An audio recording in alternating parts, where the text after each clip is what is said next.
Hello sir. Hi hi good hi evening. Hi good evening. എന്തുണ്ട് വിശേഷം? എന്തൊക്കെയുണ്ട്? ഞാനിവിടെ ഗുജറാത്തില് ജോലിയൊക്കെ ആയിട്ട് അങ്ങനെ പോകുന്നു. Okay okay okay okay. ഞാനിവിടെ ഇങ്ങനെ ക്ലാസ്സുകളായിട്ടും പോകുന്നു. ക്ലാസ്സില് AAA, AA പിന്നെ അങ്ങനെ ഡബിൾ പോകുന്നല്ലേ? അങ്ങനെ അങ്ങനെ പോകുന്നു. ഓക്കെ. വേറെ വർക്കൊക്കെ എങ്ങനെ പോകുന്നു? ഹെക്ടിക് അല്ല, ബട്ട് സ്റ്റിൽ ഷിഫ്റ്റ് ടൈമിങ് കുറച്ച് പാടാണ്. രാവിലെ തൊട്ട് രാത്രി വരെ ഉണ്ട്. സോ കുറച്ച് ശരിയാവും, യൂസ്ഡ് ആവും. പറഞ്ഞേ ഉള്ളല്ലേ? അതെ അതെ അതെ. ഓക്കെ. Alright. സോ നമ്മൾ ഇന്ന് ഇവിടെ ലൈവ് വന്നേക്കുന്നത് നമ്മൾ ഓൾറെഡി എല്ലാവർക്കും അറിയാം, നമ്മുടെ വ്യൂവേഴ്സിന് എല്ലാവർക്കും അറിയാം. ഓക്സ്ഫോർഡ് ബ്രൂക്സിന്റെ കുറച്ച് ഡൗട്ട് ക്ലാരിഫൈ ചെയ്യാനും അതിനെക്കുറിച്ച് കൂടുതൽ എന്താ പറയാ, ചില മെന്റേഴ്സ് ഒക്കെ ആണെങ്കിൽ ഈ ഒരു സെഷന് തന്നെ ഒരു ക്യാഷ് മേടിച്ചിട്ട് ഒരു ഫീസ് ചാർജ് ചെയ്യണം. പക്ഷെ നമ്മൾ എന്താ ഫ്രീ ആയിട്ട് ഇതിനെക്കുറിച്ച് പറയാനും ഒരു സെഷൻ തന്നെ കണ്ടക്ട് ചെയ്യുക. ഓക്കെ. സോ ആർക്കെങ്കിലും എന്തെങ്കിലും ഡൗട്ട് ഉണ്ടെങ്കിൽ നിങ്ങൾക്ക് ചോദിക്കാം. ഓക്സ്ഫോർഡ് ബ്രൂക്സ് യൂണിവേഴ്സിറ്റിയുടെ പ്രൊജക്ടിനെ കുറിച്ച് എന്ത് ഡൗട്ട് ഉണ്ടെങ്കിലും ക്ലാരിഫൈ ചെയ്യാം ഇവിടെ. ആൻഡ് ഇന്ന് രാവിലെ തൊട്ടുള്ള കുറച്ച് ഡൗട്ട്സും നേരത്തെ ചോദിച്ച കുറച്ച് ഡൗട്ട്സും എല്ലാം കൂടി ഞാൻ എഴുതി വെച്ചിട്ടുണ്ട്. സോ ഞാനും അല്പം ക്യൂരിയോസിറ്റി നിറഞ്ഞു നിൽക്കുവാണ് ഇതിനെക്കുറിച്ച് കൂടുതൽ അറിയാനായിട്ട്. സോ ACC കഴിഞ്ഞിട്ട് ഇനി എന്ത് എന്നൊരു ചിന്തയിൽ വന്നൊരു എന്താ പറയാ ഒരു കാര്യമാണ് ഈ ഒരു ഓക്സ്ഫോർഡ് ബ്രൂക്സ് യൂണിവേഴ്സിറ്റിയുടെ PSC. സോ ഫസ്റ്റ്, സാർ ഒരു രജിസ്റ്റേർഡ് മെന്റർ ആണല്ലേ? Hello. Okay. Hello. Yeah. And സാറിന് ഈ ഒരു നമ്മുടെ ഈ ഓക്സ്ഫോർഡ് ബ്രൂക്സിനെ കുറിച്ച് ചെറിയൊരു ഇൻട്രൊഡക്ഷൻ തരാൻ പറ്റും? Sure, sure, sure, sure. So ആദ്യം തന്നെ നമ്മുടെ സെഷനെ കുറിച്ചിട്ടുള്ള ഇമ്പോർട്ടൻസ് പറയാം. നമ്മൾ ബേസിക്കലി ക്ലോസ്ഡ് ആയിട്ടുള്ള സെഷൻ ആണ് യൂഷ്വലി നടത്തിക്കൊണ്ടിരുന്നത്, ത്രൂ സൂം അല്ലെങ്കിൽ വേറെ ഏതെങ്കിലും ഒരു പ്ലാറ്റ്ഫോം ത്രൂ. ബട്ട് ഇതൊരു പബ്ലിക് പ്ലാറ്റ്ഫോമിൽ നടത്തുന്നത് എന്താണെന്ന് വെച്ചിട്ടുണ്ടെങ്കിൽ കുറച്ച് ആളുകൾക്കും കൂടി ജോയിൻ ചെയ്യാൻ പറ്റും, അതുപോലെ തന്നെ ഡൗട്ട്സും കാര്യങ്ങളെല്ലാം ക്ലാരിഫൈ ചെയ്ത് പോകാൻ പറ്റും. അതിന് വേണ്ടിയിട്ടാണ് നമ്മൾ ഈ ഒരു സെഷനിൽ വെച്ചിട്ട് ഈ ഒരു പ്ലാറ്റ്ഫോമിൽ വെച്ചിട്ട് ഈ ഒരു സെഷൻ കണ്ടക്ട് ചെയ്യുന്നത്. So talking about Oxford Brookes university, നമ്മുടെ UK തന്നെ ടോപ്പ് 40 യൂണിവേഴ്സിറ്റീസിൽ വരുന്ന ഒരു യൂണിവേഴ്സിറ്റിയാണ് ഓക്സ്ഫോർഡ് ബ്രൂക്സ് യൂണിവേഴ്സിറ്റി. ആൻഡ് ഈ ഓക്സ്ഫോർഡ് ബ്രൂക്സ് യൂണിവേഴ്സിറ്റിയും ACCയും കൂടി തമ്മിൽ കമ്പൈൻഡ് ആയിട്ട് പ്രൊവൈഡ് ചെയ്യുന്ന ഒരു പ്രോഗ്രാമാണ് ഓക്സ്ഫോർഡ് ബ്രൂക്സ് യൂണിവേഴ്സിറ്റിയുടെ BSc ഓണേഴ്സ് ഇൻ അക്കൗണ്ടിംഗ് എന്ന് പറയുന്ന, അപ്ലൈഡ് അക്കൗണ്ടിംഗ് എന്ന് പറയുന്ന ഈ ഡിഗ്രി പ്രോഗ്രാം. സോ ബേസിക്കലി ഈ ഒരു പർട്ടിക്കുലർ പ്രോഗ്രാമിലേക്ക് എലിജിബിലിറ്റി ഉള്ളത് ACCA കോഴ്സ് കംപ്ലീറ്റ് ചെയ്യാൻ നിൽക്കുന്ന ആളുകളാണ്. കംപ്ലീറ്റ് ചെയ്യാൻ നിൽക്കുന്ന ആളുകളെന്ന് നമ്മൾ ഉദ്ദേശിച്ചത് ഇത്രയേ ഉള്ളൂ. അതായത് നമ്മുടെ ACCA അഫിലിയേറ്റ് ആവണം എന്നില്ല നമ്മുടെ പ്രോഗ്രാമിന് വേണ്ടിയിട്ട് സ്റ്റാർട്ട് ചെയ്യണം എന്നുണ്ടെങ്കിൽ we can start right after completing your first 9 papers. So basically ഇങ്ങനെയാണ് നമ്മുടെ സെഷൻസ് സ്റ്റാർട്ട് ചെയ്യുന്നുണ്ടാവും, ആദ്യത്തെ 9 പേപ്പേഴ്സ് കഴിഞ്ഞതിന് ശേഷം മാത്രം. ആൻഡ് ഞാൻ അങ്ങനെയാണെങ്കിൽ ആദ്യം തന്നെ ഇതിന്റെ എലിജിബിലിറ്റിയുടെ കാര്യം കൂടെ പറഞ്ഞുതരാം. ഏറ്റവും കൂടുതൽ എക്സാക്ട്ലി. സോ എലിജിബിലിറ്റിനെ കുറിച്ച് പറയുകയാണെന്നുണ്ടെങ്കിൽ ബേസിക്കലി നമ്മൾ ഇങ്ങനെയാണ് പറയാ, ഫസ്റ്റ് 9 പേപ്പേഴ്സ് കംപ്ലീറ്റ് ചെയ്തിട്ടുണ്ടാവണം. സോ ഈ ഫസ്റ്റ് 9 പേപ്പേഴ്സ് കംപ്ലീറ്റ് ചെയ്യണം എന്ന് പറയുമ്പോൾ ഫസ്റ്റ് വരുന്ന ക്വസ്റ്റൻ ആയിരിക്കും എക്സംഷൻ വാങ്ങിച്ചു വരുന്ന കുട്ടികളുടെ കാര്യം. സോ നിങ്ങൾ എക്സംഷൻ F1 to F4 പേപ്പേഴ്സിന് വാങ്ങിക്കുന്നതിന് പ്രശ്നമില്ല. ദെൻ നിങ്ങൾ F5നും F6നും വാങ്ങിക്കുന്നതിന് പ്രശ്നമില്ല. പക്ഷേ ഓക്സ്ഫോർഡ് ബ്രൂക്സ് യൂണിവേഴ്സിറ്റി വെച്ചേക്കുന്ന ഒരു ക്രൈറ്റീരിയ ഇതാണ്: it is mandatory for every students to complete the papers of AA, അതുപോലെ തന്നെ FR and F4. F7, F8, F9 ഈ 3 പേപ്പേഴ്സ് മാൻഡേറ്ററി ആയിട്ടും കംപ്ലീറ്റ് ചെയ്തിട്ടുണ്ടാവണം. ഈ 3 പേപ്പേഴ്സിന് എക്സംഷൻ വാങ്ങിച്ചിട്ടുണ്ടെങ്കിൽ എലിജിബിൾ ആവത്തില്ല. ഓക്കെ. സോ ഇതാണ് നമ്മുടെ ഫസ്റ്റ് റിക്വയർമെന്റ് എന്ന് പറയുന്നത്. അതുപോലെ തന്നെ F1 to F4 ചില കുട്ടികൾ പെൻഡിങ് ഇടാറുണ്ടല്ലോ, 1-2 പേപ്പേഴ്സ്, അതും അലൗഡ് അല്ല. അവർക്ക് എക്സംഷൻ വാങ്ങിക്കാം, അല്ലെങ്കിൽ അവർ ആ പേപ്പർ ക്ലിയർ ചെയ്തിട്ടുണ്ടാവണം നമ്മൾ സബ്മിറ്റ് ചെയ്യുന്നതിന് മുന്നേ. സോ ഈ ഫസ്റ്റ് 9 പേപ്പേഴ്സ് കംപ്ലീറ്റ് ചെയ്യുക എന്നുള്ളത് തന്നെയാണ് ഫസ്റ്റ് ക്രൈറ്റീരിയ. ഓക്കെ. ഇനി സെക്കൻഡ് ക്രൈറ്റീരിയ ആയിട്ട് പറയുന്ന ഇതാണ്: നിങ്ങളുടെ EPSM മൊഡ്യൂൾ കംപ്ലീറ്റ് ചെയ്തിട്ടുണ്ടാവണം. ഓക്കെ. അതെ അതെ, EPSM മൊഡ്യൂൾ നിങ്ങൾ കംപ്ലീറ്റ് ചെയ്തിട്ടുണ്ടാവണം. അതാണ് സെക്കൻഡ് ക്രൈറ്റീരിയ എന്ന് പറയുന്നത്. ഇനി ഇപ്പം തേർഡ് ക്രൈറ്റീരിയ, ഇതാണ് 2 മെയിൻ ക്രൈറ്റീരിയാസ് നമ്മൾ പറയുന്നുണ്ടാവുക. ഇനി തേർഡ് ക്രൈറ്റീരിയ എന്ന് പറയുന്നത് നിങ്ങളുടെ സബ്സ്ക്രിപ്ഷൻ ഫീസുകൾ ഒന്നും പെൻഡിങ് ഉണ്ടാവാൻ പാടില്ല. ഓക്കെ. അത് ഇത്രയും അമെന്റ്മെന്റ് ആണ്. സബ്സ്ക്രിപ്ഷൻ ഫീസ് ഒന്നും പെൻഡിങ് ആവാൻ പാടില്ല. നിങ്ങൾ മൊത്തം സബ്സ്ക്രിപ്ഷൻ ഫീസും അതുപോലെ തന്നെ ACCയിലെ പെൻഡിങ് പേയ്മെന്റ്സ് ഒന്നും ഉണ്ടാവാൻ പാടില്ല, അതെല്ലാം ക്ലോസ് ചെയ്തിട്ടുണ്ടാവണം. ഇതാണ് പ്രൈമറി ആയിട്ട് പറയുന്ന ക്രൈറ്റീരിയാസ്. പിന്നെ ഇതിന് പുറമെ വേറെ ഇപ്പം നമ്മുടെ കുട്ടികൾക്ക് അത് ആപ്ലിക്കബിൾ ആയിരിക്കില്ല. വർക്കിംഗ് പ്രൊഫഷണൽസ് ആരെങ്കിലും ആണെങ്കിൽ അവർക്ക് ആപ്ലിക്കബിൾ ആയിട്ട് വരുന്ന ഒരു പുതിയ ക്രൈറ്റീരിയ ആണ്: ഫസ്റ്റ് ACCA പേപ്പർ എന്നാണോ എഴുതിയത് അതിന് 10 ഇയേഴ്സ് ഉള്ളിൽ മാത്രമേ നമുക്ക് പ്രോജക്ട് സബ്മിറ്റ് ചെയ്യാൻ പറ്റത്തുള്ളൂ. 10 ഇയേഴ്സ് എക്സീഡ് ചെയ്ത് കഴിഞ്ഞാൽ പ്രോജക്ട് സബ്മിറ്റ് ചെയ്യാനായിട്ട് പറ്റത്തില്ല. ഓക്കെ. സോ ഇതാണ് മേജർ എലിജിബിലിറ്റി ക്രൈറ്റീരിയാസ് എന്ന് പറയാം. ഓക്കെ. വേറൊരു കോമൺ ആയിട്ട് വരുന്ന ക്വസ്റ്റ്യൻ ആണ്, BCom കഴിഞ്ഞവർക്ക് എക്സംഷൻ ഉണ്ടെങ്കിൽ, ഫുൾ 9 പേപ്പേഴ്സ് എക്സംഷൻ ഉണ്ടെങ്കിൽ മാത്രം പറ്റത്തില്ല, ബാക്കിയാണെങ്കിൽ ഓക്കെ. അതായത് ആ പറഞ്ഞ ഓക്കെ ഓക്കെ. അതായത് സോ ക്രൈറ്റീരിയ പറഞ്ഞ ഇത്രയേ ഉള്ളൂ. F7, F8, F9 ഈ 3 പേപ്പേഴ്സ് അവർ എന്താണെങ്കിലും എന്ത് ചെയ്തിട്ടുണ്ടാവണം. അതായത് എക്സാം എഴുതി തന്നെ പാസ്സായിട്ടുണ്ടാവണം. Okay. And 9th paper exam register ചെയ്തവർക്ക് പറ്റുമോ എന്ന് ചോദിക്കുന്നുണ്ട്. അത് ക്ലിയർ ആക്കണം അല്ലേ? പറ്റും. അതായത് അത് നേരത്തെ കുട്ടികൾക്ക് ഉണ്ടായിരുന്ന ഒരു കൺഫ്യൂഷൻ ആയിരുന്നു. കൺഫ്യൂഷൻ മാത്രമല്ല, നേരത്തെ ഉണ്ടായിരുന്ന ഒരു മാൻഡേറ്ററി റൂൾ ആയിരുന്നു. F7, F8, F9 ഈ 3 പേപ്പേഴ്സും എഴുതുന്നതിന് മുന്നേ തന്നെ നമ്മളോട് ഓക്സ്ഫോർഡ് ബ്രൂക്സ് യൂണിവേഴ്സിറ്റിയുടെ പ്രോജക്റ്റിന് വേണ്ടിയിട്ട് ഓപ്റ്റിൻ ആവാൻ പറയും. ആ ഡിഗ്രി പ്രോഗ്രാമിന് വേണ്ടിയിട്ട് ഓപ്റ്റിൻ ആവാൻ പറയും. പക്ഷെ ഇപ്പൊ ആ ഒരു ക്രൈറ്റീരിയ ഇല്ല. ഇപ്പൊ നിങ്ങൾക്ക് എപ്പോ വേണമെങ്കിലും ഓപ്റ്റ് ചെയ്യാം. അതെ, ചിലവരുടെ account my A C C account കാണാം, you are not opted for Oxford Brookes University എന്ന് കാണാം. ചിലവരുടെ ഓപ്റ്റഡ് എന്ന് കാണാം. ഓക്കെ. സോ ഓപ്റ്റഡ് അല്ല എന്ന് പറയുന്നവർക്ക് കുഴപ്പമില്ലെന്നാണ് പറയുന്നത്. ഇപ്പം ഓപ്റ്റഡ് അല്ല എന്നുണ്ടെങ്കിൽ കുഴപ്പമില്ല. ഇപ്പൊ ACC ഒരു മെയിൽ ചെയ്താൽ മതി. നോർമലി info@acciglobal.com ഒരു മെയിൽ ചെയ്തിട്ട് ഓപ്റ്റിൻ ചെയ്യണം എന്ന് പറഞ്ഞിട്ട് മെയിൽ ചെയ്താൽ മതി. ഓക്കെ. സോ സബ്മിഷൻ വിൻഡോസ് ഒക്കെ എങ്ങനെയാ? ഞാൻ കുറച്ച് സ്പീഡ് കൂടി പോകുന്നുണ്ടല്ലോ. ഇല്ല. ഓക്കെ. സബ്മിഷൻ വിൻഡോസ് എന്ന് പറഞ്ഞിട്ടുണ്ടെങ്കിൽ ബേസിക്കലി നമുക്ക് ഇങ്ങനെ 2 വിൻഡോസ് ആണ് ത്രൂ ഔട്ട് ആൻ ഇയർ ഉള്ളത്. ഒരെണ്ണം വന്നിട്ട് മെയിലാണ്, അടുത്ത് വന്നിട്ട് നവംബറിലാണ്. ഇപ്പൊ നെക്സ്റ്റ് നിയറസ്റ്റ് വിൻഡോ എന്ന് പറയുന്നത് നവംബറിലായിരിക്കും വരുന്നുണ്ടാവുക. ഓക്കെ. നവംബറിൽ നമുക്ക് വിൻഡോ ഓപ്പൺ ആയി കിടക്കുന്ന ഒരു പോസ്റ്റർ ഉണ്ടാവും. അതായത് ബേസിക്കലി ഒരു November 1 to 10 അല്ലെങ്കിൽ November 1 to 12 ഈ ഒരു വിൻഡോയിലായിരിക്കും നമുക്ക് സബ്മിറ്റ് ചെയ്യാൻ പറ്റും. അതിൽ ഏത് ഡേറ്റ്സിൽ വേണമെങ്കിൽ നമുക്ക് സബ്മിറ്റ് ചെയ്യാം. Okay. So submission Windows and result എപ്പോഴാണ് പബ്ലിഷ് ചെയ്യുന്നത് ഇതിന്റെ? റിസൾട്ട് അത് ഓരോ അറ്റംപ്റ്റിനെ ബേസ് ചെയ്താണ്. ബേസിക്കലി ഒരു 4 months ഒരു 5 months ആ ഡ്യൂറേഷൻ ആണ് വരും. ഇപ്പൊ നവംബറിലാണ് നമ്മൾ സബ്മിറ്റ് ചെയ്യുന്നുണ്ടെങ്കിൽ ബേസിക്കലി മാർച്ചിലായിരിക്കും റിസൾട്ട് വരുന്നുണ്ടാവുക. ഓക്കെ. മാർച്ച് 2022. ഓക്കെ. അപ്പൊ പാസിംഗ് ക്രൈറ്റീരിയാസ് എന്തെങ്കിലും ഉണ്ടോ ഇതിന്? പാസ്സാവാനായിട്ട് പാസിംഗ് ക്രൈറ്റീരിയാസ് ഉണ്ട്, ഡെഫിനറ്റ്ലി ഉണ്ട്. പാസിംഗ് ക്രൈറ്റീരിയ എന്ന് പറയുന്ന 2 കാര്യങ്ങളാണ്. ഒന്ന്, നിങ്ങളുടെ ACCയുടെ F4 തൊട്ടിട്ട് F9 വരെയുള്ള എക്സാമിന്റെ ആവറേജ് മാർക്ക്. ഓക്കെ, അതൊരു ക്രൈറ്റീരിയ. അടുത്ത് നിങ്ങൾ സബ്മിറ്റ് ചെയ്യുന്ന പ്രോജക്റ്റിന്റെ ക്വാളിറ്റി അതായിരിക്കും നോക്കുന്നുണ്ടാവുക. പ്രോജക്റ്റിന്റെ ക്വാളിറ്റി എങ്ങനെയാണ് മെയിൻറ്റെയിൻ ചെയ്യുന്ന, പ്രോജക്റ്റിന്റെ അത് എന്തൊക്കെ കോണ്ടന്റ് ഉണ്ടെന്ന കാര്യം നമുക്ക് ഡിസ്കസ് ചെയ്യാം. Well before that general queries ആദ്യം ഹാൻഡിൽ ചെയ്തിട്ട് നമുക്ക് അതിലേക്ക് പോവാം. സോ ഇതിന്റെ ടോപ്പിക്സ് എങ്ങനെയായിരിക്കും? നമുക്ക് കുറെ ടോപ്പിക്സ് ഉണ്ടെന്ന് പറഞ്ഞ കേട്ടിട്ടുണ്ട്. സോ അതിനെ കുറിച്ച് ഒന്ന്. സോ ബേസിക്കലി ടോപ്പിക്കിനെ കുറിച്ച് പറയുകയാണെന്നുണ്ടെങ്കിൽ നമുക്ക് ഇൻ ടോട്ടൽ 20 ലിസ്റ്റഡ് ടോപ്പിക്സ് ആണ് ഉള്ളത്. ആ 20 ടോപ്പിക്സിന്റെ അകത്തുനിന്ന് നമ്മുടെ ഇഷ്ടത്തിനനുസരിച്ച് ഏത് ടോപ്പിക് വേണമെങ്കിലും ചൂസ് ചെയ്യാം. It's all up to us. നമ്മുടെ തീരുമാനമാണ് ഏത് ടോപ്പിക് വേണം എന്നുള്ളത്. അതിന് ഓരോ ടോപ്പിക്കിനെ ബേസ് ചെയ്തിട്ട് നമ്മൾ ചെയ്യുന്ന പ്രോജക്ട് എൻറ്റയർലി ഡിഫറെന്റ് ആയിരിക്കും. ഇപ്പൊ സേ ഫോർ എക്സാമ്പിൾ ഇപ്പം ടോപ്പിക് 8 എന്ന് പറഞ്ഞാൽ നമ്മുടെ കുറെ കൂടെ ACCയുടെ നമ്മുടെ സ്റ്റഡീസുമായിട്ട് റിലേറ്റഡ് ആണ്. അതായത് 3 year business and financial analysis of A കമ്പനിയാണ് നമ്മൾ ചെയ്യാം. അപ്പൊ ഈ 3 year business and financial analysis എന്ന് പറയുമ്പോൾ നമ്മൾ നമ്മുടെ പേപ്പേഴ്സിന്റെ അകത്തും നമ്മുടെ SBLന്റെ അകത്തും F1ന്റെ അകത്തും ഒക്കെ പഠിച്ചിട്ടുള്ള കോണ്ടന്റ് ഉണ്ടാവില്ല. അതായത് business models, say for example SWOT, pestle, 5 forces ഇതൊക്കെ വെച്ചിട്ടായിരിക്കും നമ്മൾ നടത്തുന്നുണ്ടാവുക, അനാലിസിസ് നടത്തുന്നുണ്ടാവുക. ഇനി അതുപോലെ തന്നെ ഫിനാൻഷ്യൽ അനാലിസിസ് എന്ന് പറയുമ്പോൾ നമ്മൾ അവിടെ ചെയ്യുന്നുണ്ടാവുക റേഷ്യോ അനാലിസിസ് ആയിരിക്കും. ഇതാണ് ഒരു കൈൻഡ് ഓഫ് ടോപ്പിക് എന്ന് പറയാം. ഇനി ഇതിൽ നിന്ന് എൻറ്റയർലി ഡിഫറെന്റ് ആയിട്ടുള്ള വേറെ ടോപ്പിക്സ് ഉണ്ടാവും. അതായത് ഒരു കമ്പനിയുടെ മാർക്കറ്റിംഗ് സ്ട്രാറ്റജി എങ്ങനെയാണ്, അത് എത്രത്തോളം ഇഫക്റ്റീവ് ആയിരുന്നു, ഇതുപോലുള്ള രീതിയിലായിരിക്കും ടോപ്പിക്സ് വരുന്നുണ്ടാവുക. ഓക്കെ. സോ നമുക്ക് ഡ്യൂറേഷൻ എങ്ങനെ വരും ഈ ഒരു പ്രൊജക്ടിന്റെ ഡ്യൂറേഷൻ എന്ന് പറയുകയാണെങ്കിൽ ഞാൻ അതിന് മുന്നേ ആദ്യം ഒരു ക്ലാരിഫിക്കേഷൻ പറഞ്ഞിട്ട് കുറെ പേർക്ക് ഉള്ള ഒരു ഡൗട്ട് ആയിരിക്കും. ഞാൻ കുറച്ചു മുമ്പ് പറഞ്ഞു എലിജിബിലിറ്റി ക്രൈറ്റീരിയസിനെ കുറിച്ച് ഞാൻ പറഞ്ഞല്ലോ. ഈ എലിജിബിലിറ്റി ക്രൈറ്റീരിയ എന്ന് പറയുന്നത് പ്രോജക്ട് സ്റ്റാർട്ട് ചെയ്യാൻ വേണ്ടിയിട്ടുള്ള എലിജിബിലിറ്റി ക്രൈറ്റീരിയ അല്ല. ഈ എലിജിബിലിറ്റി ക്രൈറ്റീരിയസ് എല്ലാം പ്രോജക്ട് സബ്മിറ്റ് ചെയ്യാനായിട്ടുള്ള എലിജിബിലിറ്റി ക്രൈറ്റീരിയ ആണ്. അതായത് ഇപ്പൊ സേ ഫോർ എക്സാമ്പിൾ നിങ്ങളിപ്പോ F9 വരെയുള്ള പേപ്പേഴ്സ് കംപ്ലീറ്റ് ചെയ്തിട്ടില്ല, EPS മൊഡ്യൂൾ കംപ്ലീറ്റ് ചെയ്തിട്ടില്ല. അങ്ങനെയാണ് എന്നുണ്ടെങ്കിലും നമുക്ക് എന്ത് ചെയ്യാനായിട്ട് പറ്റും, നമുക്ക് ഇപ്പൊ തന്നെ സ്റ്റാർട്ട് ചെയ്യാനായിട്ട് പറ്റും. അതായത് നമുക്ക് പ്രോജക്ട് ഇപ്പൊ തന്നെ സ്റ്റാർട്ട് ചെയ്യാം, ബട്ട് സബ്മിറ്റ് ചെയ്യുന്ന വിൻഡോയ്ക്ക് മുന്നേ ഈ ക്രൈറ്റീരിയസ് എല്ലാം സാറ്റിസ്ഫൈ ചെയ്താൽ മതി. ഓക്കെ. എന്നോട് ചോദിച്ച ക്വസ്റ്റ്യൻ മിസ്സായി. ഞാൻ ചോദിച്ചത് ഡ്യൂറേഷൻ ആണ്. So before duration. So basically talking about the duration, നമുക്കിപ്പം ഇറ്റ് ഡിപ്പെൻസ് ആക്ച്വലി. അതായത് ഓരോ സ്റ്റുഡൻസിനെയും ബേസ് ചെയ്തിട്ടാണ്.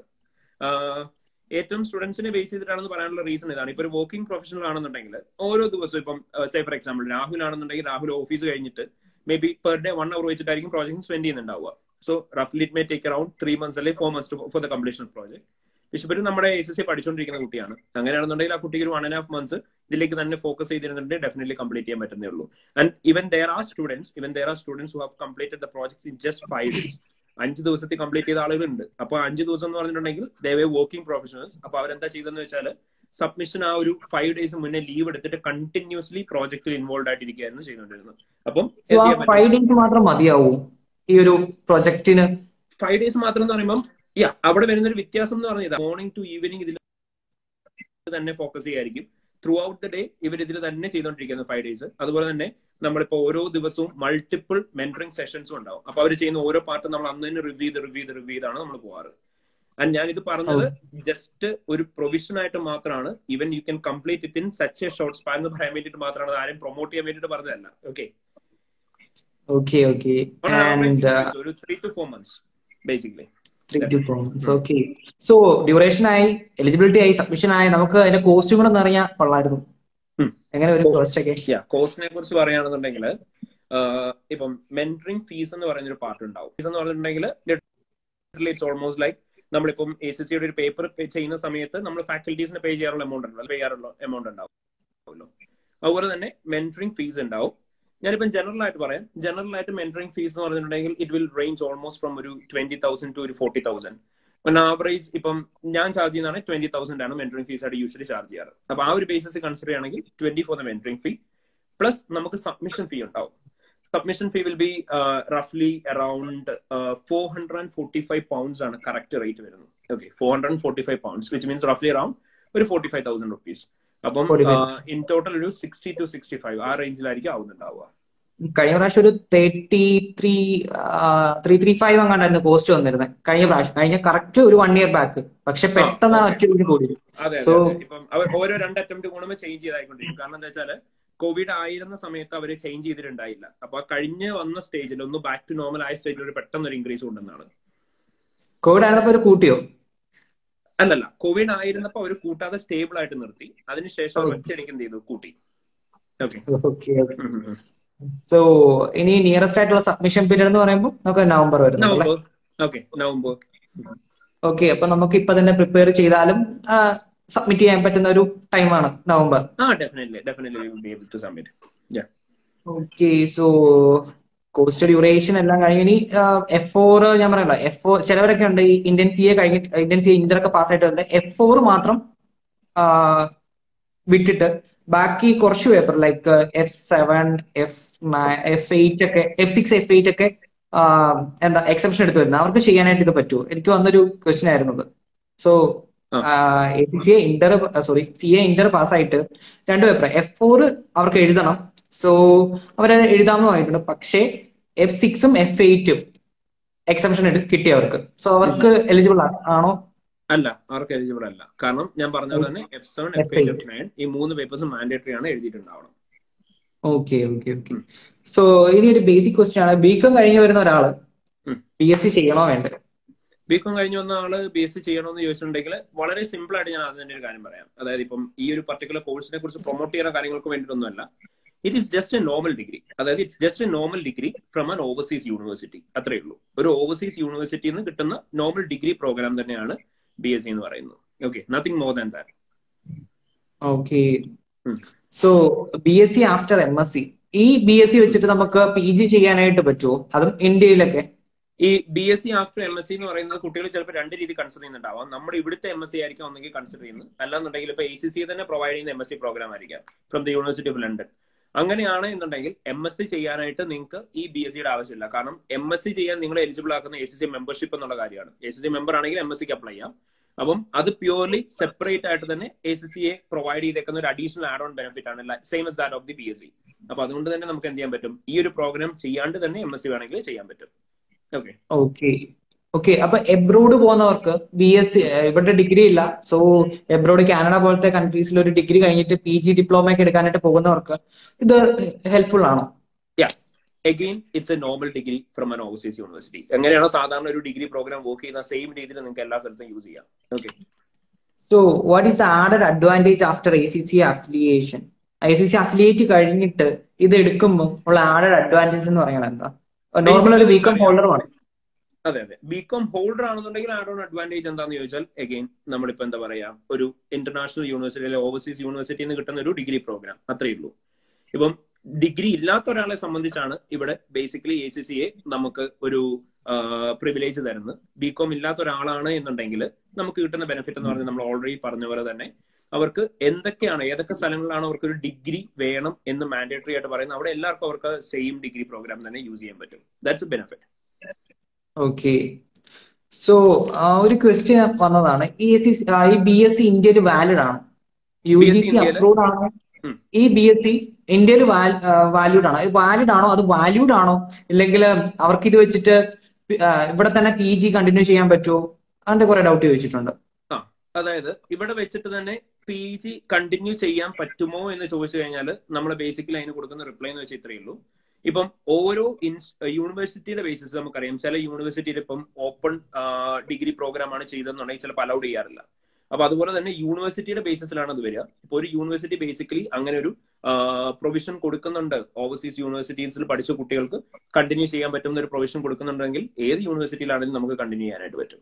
ഓക്കെ, അതാണ് ബേസിക്കലി അതിന് ആൻസർ ആയിട്ട് പറയാനായിട്ടുള്ളത്. പിന്നെ അതിനോട് ഒരു ആഡ് ഓൺ ആയിട്ട് പറയേണ്ട ഒരു കാര്യം എന്ന് പറഞ്ഞതാണ്, നിങ്ങൾ ഈ ഒരു ഡിഗ്രി കംപ്ലീറ്റ് ചെയ്തതിന് ശേഷം നിങ്ങൾക്ക് കിട്ടുന്ന സർട്ടിഫിക്കേഷൻ എന്ന് പറഞ്ഞിട്ടുണ്ടെങ്കിൽ ജസ്റ്റ് നോർമലി കാണാറുള്ള പോലെ തന്നെ ഒരു ഡിസ്റ്റൻസ് എഡ്യൂക്കേഷൻ കഴിഞ്ഞിട്ട് കിട്ടുന്ന ഒരു സർട്ടിഫിക്കേഷൻ പോലെ അല്ല. അതർ ദാൻ ദാറ്റ് നമുക്ക് കിട്ടുന്ന സർട്ടിഫിക്കേഷൻ എന്ന് വെച്ചിട്ടുണ്ടെങ്കിൽ പ്യുവർലി ഒരു എന്താ പറയാ, കണ്ടിന്യൂസ് ആയിട്ട് നമ്മൾ കോളേജിൽ പോയി പഠിച്ച് എങ്ങനെയാണ് ഡിഗ്രി കിട്ടുന്നത് അതുപോലെ തന്നെയാണ്. അതുപോലെ തന്നെ നമ്മുടെ മാർക്കുകളും അതിൻ്റെ അകത്ത് ഉണ്ടാവും. അതിനകത്ത് വരുന്ന മാർക്ക് എന്ന് പറയുന്നത് ഗ്രേഡിംഗ് എന്ന് പറയുന്നത് ബേസിക്കലി നിങ്ങളുടെ ACCയുടെ മാർക്കിംഗ് തന്നെയായിരിക്കും വരുന്നുണ്ടാവുക. നമ്മുടെ ACC എക്സാംസിന്റെ മാർക്സ് ഉണ്ടല്ലോ, ആ ACC എക്സാംസിന്റെ മാർക്സ് തന്നെയായിരിക്കും അതിൻ്റെ അകത്ത് വരുന്നുണ്ടാവുക. Okay okay. സോ ഒരു ക്വസ്റ്റ്യൻ വന്നതാണ്, അതായത് ഈ BSc ചെയ്യുമ്പോൾ എല്ലാവർക്കും ഒരു പേടിയുണ്ട്, ഇത് കിട്ടുമോ ഇല്ലയോ, ഇത്ര ക്യാഷ് പോവോ എന്നൊക്കെ. അപ്പൊ അതിന്റെ അറ്റംപ്റ്റ് ഇല്ലെങ്കിൽ അതിനെ കുറിച്ചൊക്കെ ഒന്ന് എക്സ്പ്ലെയിൻ. നമുക്ക് ബേസിക്കലി 3 അറ്റംപ്റ്റ് ആണ് സബ്മിറ്റ് ചെയ്യാനായിട്ട് പറ്റുക. 3 അറ്റംപ്റ്റ് ആണ് സബ്മിറ്റ് ചെയ്യാനായിട്ട് പറ്റുക. ആൻഡ് ഈ ഓരോ അറ്റംപ്റ്റും കഴിയുമ്പോൾ ഓരോ അറ്റംപ്റ്റിലും എങ്ങനെയാണ് പാസ് പെർസെന്റേജ് എന്ന് ചോദിച്ചാൽ നമുക്ക് പറയാൻ പറ്റും നല്ല രീതിയിൽ പാസ് പെർസെന്റേജ് ഉണ്ടെന്ന്. അതായത് ഇപ്പൊ നമ്മുടെ കൂടുതൽ സബ്മിറ്റ് ചെയ്യുന്ന കുട്ടികളാണെങ്കിലും മജോറിറ്റി ഓഫ് കുട്ടികളും ക്ലിയർ ആവാറുണ്ട്. ആൻഡ് അതിന് ക്ലിയർ ആവാനായിട്ടൊരു റീസൺ ഉണ്ട്. ചില ഒക്കേഷൻസിൽ നമ്മൾ തന്നെ പറയാറുണ്ട്, പ്രോജക്റ്റ് ആ അറ്റംപ്റ്റ് സബ്മിറ്റ് ചെയ്യേണ്ട, അടുത്ത അറ്റംപ്റ്റ് സബ്മിറ്റ് ചെയ്താൽ മതി, quality of the project low ആണ് എന്ന് നമ്മൾ തന്നെ വാൺ ചെയ്യാറുണ്ട്. ഓക്കെ, അപ്പം ഇതാണ് അതിൻ്റെ പാസ് പെർസെന്റേജ് കൂടാനായിട്ടുള്ള ഒരു കാരണം. അപ്പം അവരുടെ അടുത്ത് ചോദിക്കുകയാണെന്നുണ്ടെങ്കിൽ അവർ മോർ ദാൻ 50% സ്റ്റുഡൻസ് പാസ് ആവുന്നുണ്ടെന്നാണ് BSc പറയുന്നത് പാസ് പെർസെന്റേജ്. ബട്ട് എഗൈൻ ഞാൻ പറഞ്ഞ പോലെ തന്നെ ഈ ഇനീഷ്യലി ഒരു കുട്ടി പ്രോജക്ട് സ്റ്റാർട്ട് ചെയ്യുന്ന സമയത്ത്, ഞാൻ എങ്ങനെയാണ് പ്രോജക്ട് സ്റ്റാർട്ട് ചെയ്യുന്ന സ്റ്റെപ്സ് പറഞ്ഞുതരാം. സ്റ്റാർട്ട് ചെയ്യുന്ന സമയത്ത് ആ കുട്ടി ഒരിക്കലും ഓക്സ്ഫോർഡ് ബ്രൂക്സ് യൂണിവേഴ്സിറ്റി ആയിട്ട് ഡയറക്ട്ലി ലിങ്ക് ആവുന്നില്ല. അവരെപ്പോഴും നമ്മുടെ മെന്റേഴ്സിന്റെ അടുത്തായിരിക്കും വരുന്നുണ്ടാവുക. സോ അൾട്ടിമേറ്റ്ലി എപ്പോഴാണ് ആ കുട്ടി പ്രോജക്ട് സബ്മിറ്റ് ചെയ്യുന്നത് അപ്പോൾ മാത്രമാണ് ഡയറക്ട്ലി ഓക്സ്ഫോർഡ് ബ്രൂക്സ് യൂണിവേഴ്സിറ്റി ആയിട്ട് എന്തെങ്കിലും കമ്മ്യൂണിക്കേഷൻസ് വരിക. ദാറ്റ് ടു അവിടെയും communications on behalf of mentor ആയിരിക്കും എപ്പോഴും നടക്കുന്നുണ്ടാവുക. അപ്പൊ അതുകൊണ്ട് തന്നെ ഒരു മെന്റർ ഇല്ലാണ്ട് പറ്റത്തില്ല. അതെ, സബ്മിറ്റ് ചെയ്യാൻ പറ്റത്തില്ല. പിന്നെ രണ്ടാമത്തെ ഒരു കാര്യം എന്ന് പറഞ്ഞാൽ മെന്റർ ത്രൂ പോകുന്നതുകൊണ്ട് തന്നെ മെന്റർ സബ്മിറ്റ് ചെയ്യാൻ പറഞ്ഞാൽ മാത്രമായിരിക്കും ഒരു കുട്ടി സബ്മിറ്റ് ചെയ്യാം. അപ്പം അതിനെയും കൂടെ ബേസ് ചെയ്തിട്ടായിരിക്കും പാസ് പെർസെന്റേജ് വരിക. ഓക്കെ. സോ ഇതിന്റെ ഒരു ഡ്രോബാക്ക് എന്ന് പറയുന്നത് എന്താണെന്ന് അതുകൂടെ ഒന്ന് പറയാമോ? ഈ ഒരു ഓക്സ്ഫോർഡ് ബ്രൂക്സ് യൂണിവേഴ്സിറ്റിയുടെ പ്രൊജക്ട് ചെയ്യുന്നവർക്ക് ഡ്രോബാക്ക് എന്ന് പറഞ്ഞാൽ എന്തുവാ? ഡ്രോബാക്ക് ആയിട്ട് ഈ പ്രൊജക്ട് ചെയ്യുമ്പോൾ ഈ പ്രൊജക്ട് ചെയ്യുമ്പോൾ അല്ലെങ്കിൽ നിങ്ങൾ ആ ഒരു റിസ്ക് എടുക്കുവാണ് എന്നൊരു രീതി വരുന്നുണ്ടല്ലോ ഇപ്പൊ. So I am taking the risk എന്ന് എല്ലാവരും പറയുന്നത്. ഞാൻ എടുക്കാൻ പോവാണ്, അല്ലെങ്കിൽ ഒരു മെന്ററിനെ കണ്ടുപിടിക്കുന്നതും ഇല്ലെങ്കിൽ അതിനുവേണ്ടി ഡെഡിക്കേഷൻ കൊടുത്തിട്ട് അവിടെ ഇപ്പൊ പറയല്ലോ 5 days കൊണ്ടൊക്കെയാണ് കംപ്ലീറ്റ് ചെയ്യുന്നതെന്ന് പറയല്ലോ. സോ എന്താണ് അവിടെ ഒരു റിസ്ക് വരാനുള്ള ഒരു ചാൻസസ്? ഒബ്വിയസ്ലി ഒരു എന്താ പറയാ, ഇത്രയേ ഉള്ളൂ. കുട്ടികൾ എപ്പോഴും എടുക്കുന്ന ഒരേ ഒരു ഇപ്പം പ്രോജക്ട് ചെയ്യുന്നതിന്റെ അകത്ത് ഇൻവോൾവ് ആയിട്ടുള്ള ഫീസോ കാര്യങ്ങളോ ഒന്നും റിസ്ക് എലമെന്റിന്റെ അകത്ത് കൗണ്ടഡ് ആവുന്നില്ല. കാരണം ബേസിക്കലി നമ്മൾ പറയുകയാണെന്നുണ്ടെങ്കിൽ നമുക്കറിയാം ഇൻ ടോട്ടൽ 65,000 rupees ആണ് നമ്മൾ ഈ ഒരു പ്രോജക്റ്റിന് വേണ്ടി സ്പെൻഡ് ചെയ്യുന്നത്. ടോട്ടൽ എമൗണ്ട് ആണ് കേട്ടോ. ഓക്കെ, അതുപോലെ തന്നെ നമ്മളോട് പറഞ്ഞേക്കുന്ന കാര്യം എന്ന് പറഞ്ഞതാണ്, ആസ് എ സ്റ്റുഡന്റ് എന്നുള്ള രീതിയിൽ അല്ലെങ്കിൽ ആസ് എ പ്രൊഫഷണൽ ആരാണെങ്കിലും പ്രോജക്ട് ചെയ്യുന്ന സമയത്ത് പ്ലെജറിസം എന്ന് പറയുന്നത് ഭയങ്കര ഇമ്പോർട്ടന്റ് ഫാക്ടറാണ്. നിങ്ങൾ എന്തെങ്കിലും കോണ്ടന്റ് എവിടെന്നെങ്കിലും കോപ്പി പേസ്റ്റ് ചെയ്തിട്ടുണ്ടെന്നുണ്ടെങ്കിൽ നമ്മൾ ഡെഫിനറ്റ്ലി പ്രോജക്ട് ഫെയിൽഡ് ആവും. ഓക്കെ, കാരണം എന്താണെന്ന് വെച്ചാൽ ഓക്സ്ഫോർഡ് ബ്രൂക്സ് യൂണിവേഴ്സിറ്റി പറഞ്ഞേക്കുന്ന ഒരു മെയിൻ ക്രൈറ്റീരിയ ആണ് നമ്മൾ അതുപോലെ ഓരോ കാര്യങ്ങൾക്കും വേണ്ടിയിട്ട് റെഫറൻസ് പ്രൊവൈഡ് ചെയ്യുന്നുണ്ടാവണം. ആൻഡ് നമ്മൾ റെഫറൻസ് പ്രൊവൈഡ് ചെയ്തിട്ടില്ല എന്നുണ്ടെങ്കിൽ ഓട്ടോമാറ്റിക്കലി നമ്മൾ ഫെയിൽ ആവും. ഫെയിൽ ആവാനായിട്ടുള്ള ചാൻസ് ഭയങ്കര ഹൈ ആയിരിക്കും. ഫെയിൽ ആവുന്നതിന് കൂട്ടിക്കും. അതാണ് അതിൻ്റെ അകത്തുള്ള റിസ്ക് എലമെന്റ് എന്ന് പറയുന്നത്. ഓക്കെ. സോ മെന്ററിന്റെ ആവശ്യമുണ്ടോന്നൊക്കെയാ ചോദിക്കുന്നത്. സോ മെന്ററിന്റെ ആവശ്യമുണ്ട്. മെന്ററിന്റെ ആവശ്യം എന്ന് പറഞ്ഞാൽ ഇത്രയും നാളും വേറൊരു ചെറിയ വ്യത്യാസം കൂടെ ഉണ്ടായിരുന്നു. നേരത്തെ മെന്റേഴ്സിനെ നമ്മൾ എടുക്കുന്ന സമയത്ത് മെന്റർ നെയിം നമുക്ക് ക്രോസ് ചെക്ക് ചെയ്യാനായിട്ടുള്ള ഒരു ഓപ്ഷൻ ഉണ്ട്. മെന്റർ നെയിം ക്രോസ് ചെക്ക് ചെയ്യാനുള്ള ഓപ്ഷൻ എന്ന് പറഞ്ഞാൽ നിങ്ങൾ ജസ്റ്റ് ഗൂഗിളിൽ Oxford Brookes university approved mentor list search ചെയ്താൽ മതി. ആ മെന്റർ ലിസ്റ്റിന്റെ അകത്തുനിന്ന് നമുക്ക് സെർച്ച് ചെയ്തെടുക്കാം. ഇപ്പം അതിന്റെ തന്നെ പല കാറ്റഗറി ഉണ്ടാവും. അതായത് ഇന്ത്യ എന്ന് പറയുന്ന കാറ്റഗറിക്കകത്തും സെർച്ച് ചെയ്യാം, അതുപോലെ തന്നെ ഇന്റർനാഷണൽ എന്ന് പറയുന്ന കാറ്റഗറിക്കകത്തും സെർച്ച് ചെയ്യാം. ഇന്ത്യ എന്ന് പറയുന്ന കാറ്റഗറിക്കകത്ത് സെർച്ച് ചെയ്ത് കഴിഞ്ഞിട്ടുണ്ടെങ്കിൽ ഇന്ത്യയിലുള്ള മെന്റേഴ്സ് അല്ലെങ്കിൽ ഇന്ത്യൻ മെന്ററിംഗ് പ്രോഗ്രാം പ്രൊവൈഡ് ചെയ്യുന്ന മെന്റേഴ്സിന്റെ ലിസ്റ്റ് ആയിരിക്കും ഉണ്ടാവുക. എന്റെ പേര് അതിൻ്റെ അകത്ത് ഉണ്ടാവും. അതുപോലെ തന്നെ ഇപ്പം ഇന്റർനാഷണലി ഒരു കോളം കൂടി ഉണ്ട്. അപ്പം നമുക്ക് internationally through out the globe എവിടെ വേണമെങ്കിലും മെന്ററിംഗ് കൊടുക്കുന്ന മെന്റേഴ്സ് ഉണ്ടാവും. അപ്പൊ എന്റെ പേര് അവിടെ ഉണ്ട്. അപ്പം ഞാൻ ഇന്റർനാഷണലി പ്രൊവൈഡ് ചെയ്യുന്നുണ്ട്, രണ്ടും പ്രൊവൈഡ് ചെയ്യുന്നുണ്ട്. അപ്പൊ നിങ്ങൾക്ക് ഇങ്ങനെ രണ്ട് രീതിയിലും ക്രോസ് ചെക്ക് ചെയ്യാം അപ്രൂവൽ മെന്റർ ആണോ എന്നുള്ള കാര്യം. ആൻഡ് ഇത്രയും നാളെ നിങ്ങളുടെ മെന്റേഴ്സിന്റെ, അതായത് നിങ്ങളുടെ പ്രോജക്റ്റിന്റെ അകത്ത് നിങ്ങളുടെ പേര് വെക്കാറില്ല, നിങ്ങൾ ഇൻക്ലൂഡ് ചെയ്യുന്ന മെന്റേഴ്സിന്റെ നെയിമാണ്. മെന്ററിന്റെ നെയിം നിങ്ങളുടെ ACC ID ആണ് ഇൻക്ലൂഡ് ചെയ്യുക. അതുപോലെ തന്നെ ഇത്രയും നാളെ സബ്മിറ്റ് ചെയ്യുന്ന സമയത്ത് നിങ്ങളുടെ മെന്ററിന്റെ നെയിം മാത്രം പ്രൊവൈഡ് ചെയ്താൽ മതിയായിരുന്നു. ബട്ട് കഴിഞ്ഞ ദിവസം ഞാനൊരു പോസ്റ്റ് ഷെയർ ചെയ്തിട്ടുണ്ട്, നമ്മളെല്ലാം ഷെയർ ചെയ്തിട്ടുണ്ടായിരുന്നു. ഇനി തൊട്ട് അങ്ങോട്ട് മെന്ററിന്റെ നെയിം മാത്രമല്ല മെന്റേഴ്സ് നമ്പറും നിങ്ങൾ ഇൻക്ലൂഡ് ചെയ്യണം. മെമ്പർഷിപ്പ് നമ്പർ ഉണ്ട് ഓരോ അപ്രൂവ്ഡ് മെന്റേഴ്സിന്, ആ മെന്റേഴ്സ് നമ്പറും കൂടെ ഇൻപുട്ട് ചെയ്യണം. അപ്പോൾ മാത്രമാണ് നമ്മുടെ പ്രോജക്റ്റ് വാല്യൂ ചെയ്യുക ഓക്സ്ഫോർഡ് യൂണിവേഴ്സിറ്റി. അതുപോലെ തന്നെ കമ്മ്യൂണിക്കേഷൻസ് എല്ലാം നിങ്ങളുമായിട്ട് യാതൊരു തരത്തിലുള്ള കമ്മ്യൂണിക്കേഷൻസ് ഉണ്ടാവില്ല. എല്ലാ കമ്മ്യൂണിക്കേഷൻസും OBU പറയുന്നത് മെന്റർ ത്രൂ ആയിരിക്കും. ആൻഡ് മെന്റേഴ്സ് ആയിരിക്കും നിങ്ങളുടെ അടുത്തത് കൺവേ ചെയ്യുന്നുണ്ടാവുക. ഓക്കെ, നമുക്ക് എങ്ങനെയാണ് ഒരു കമ്പനീനെ ചൂസ് ചെയ്യാൻ പറ്റുന്നത്, അല്ലെങ്കിൽ ഒരു ഇൻഡസ്ട്രീനെ ചൂസ് ചെയ്യാൻ പറ്റുന്നത് ഈ ഒരു പ്രൊജക്ടിന് വേണ്ടിയിട്ട്? ഏത് ടോപ്പിക്സ് ആണെങ്കിലും അതൊന്നും. ഞാൻ അങ്ങനെയാണെന്നുണ്ടെങ്കിൽ we will just do one thing. We will start from the very base. നമ്മൾ എങ്ങനെയാണ് ഈ പ്രോജക്ട്സ് സ്റ്റാർട്ട് ചെയ്യുന്നുള്ള കാര്യം തൊട്ടിട്ട് നമ്മൾ എങ്ങനെ സബ്മിറ്റ് ചെയ്യുന്നു എന്നുള്ള കാര്യം വരെ പറയാം. So the very first thing, നമ്മൾ നേരത്തെ പറഞ്ഞ പോലെ തന്നെ ഏറ്റവും ആദ്യം നമ്മൾ ചെയ്യേണ്ട കാര്യം എന്ന് പറഞ്ഞാൽ you need to choose an approved mentor. Okay, let it be any one throughout the globe, ആരെ വേണമെങ്കിലും നിങ്ങൾക്ക് ചൂസ് ചെയ്യാം. അപ്രൂവ്ഡ് ആയിട്ടുള്ള ഒരു മെന്ററിനെ ചൂസ് ചെയ്ത് കഴിഞ്ഞ് കഴിയുമ്പോൾ മെന്റർ ആണ് നിങ്ങൾക്ക് ഫസ്റ്റ് മീറ്റിംഗ് കണ്ടക്ട് ചെയ്യുന്ന സമയത്ത് എന്തൊക്കെയാണ് ടോട്ടൽ ലിസ്റ്റ് ഓഫ് ടോപ്പിക്സ്, അതുപോലെ തന്നെ എങ്ങനെയാണ് കമ്പനീനെ ചൂസ് ചെയ്യേണ്ടത്, how do we need to schedule this particular meetings, ഇങ്ങനെയുള്ള ഓരോ കാര്യങ്ങളും തീരുമാനിക്കുന്നുണ്ടാവുക. ആൻഡ് ഈ മെന്ററുമായിട്ടുള്ള മീറ്റിംഗ് എന്ന് പറഞ്ഞാൽ it is not just like a normal ACCA session. ഇവിടെ നമ്മൾ ബേസിക്കലി ചെയ്യുന്നുണ്ടാവുക എന്താണെന്ന് ചോദിച്ചാൽ face to face 1-to-1 sessions ആയിരിക്കും. ഇപ്പം രാഹുലാണ് എന്റെ മെന്റി എന്നുണ്ടെങ്കിൽ എല്ലാ മീറ്റിംഗിലും ഫസ്റ്റ് 1-2 മീറ്റിംഗ് ചിലപ്പോൾ നമ്മൾ ഇൻട്രൊഡക്ഷൻ ആയതുകൊണ്ട് തന്നെ എല്ലാവർക്കും കൂടെ കോമൺ ആയിട്ട് എടുക്കാറുണ്ട്. അല്ലാണ്ട് ഇപ്പം നമ്മൾ എടുക്കുന്ന സമയത്ത് ബേസിക്കലി ഞാനും രാഹുലും മാത്രമേ ഉണ്ടാവുള്ളൂ നമ്മുടെ മീറ്റിംഗിന്. അതുപോലെ തന്നെ ഇപ്പൊ രാഹുലിന്റെയും എന്റെയും ടൈം നോക്കിയിട്ടായിരിക്കും നമ്മൾ വെക്കുന്നുണ്ടാവുക. ബേസിക്കലി നമ്മുടെ മീറ്റിംഗ്സ് എല്ലാം വരുന്ന ഈവനിങ് 10 o'clock ആ ഒരു ടൈമിലൊക്കെ ആയിരിക്കും.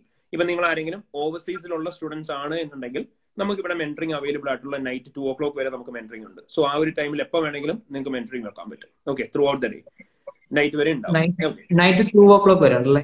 ഡെഡിക്കേഷൻ ഉണ്ടാവും.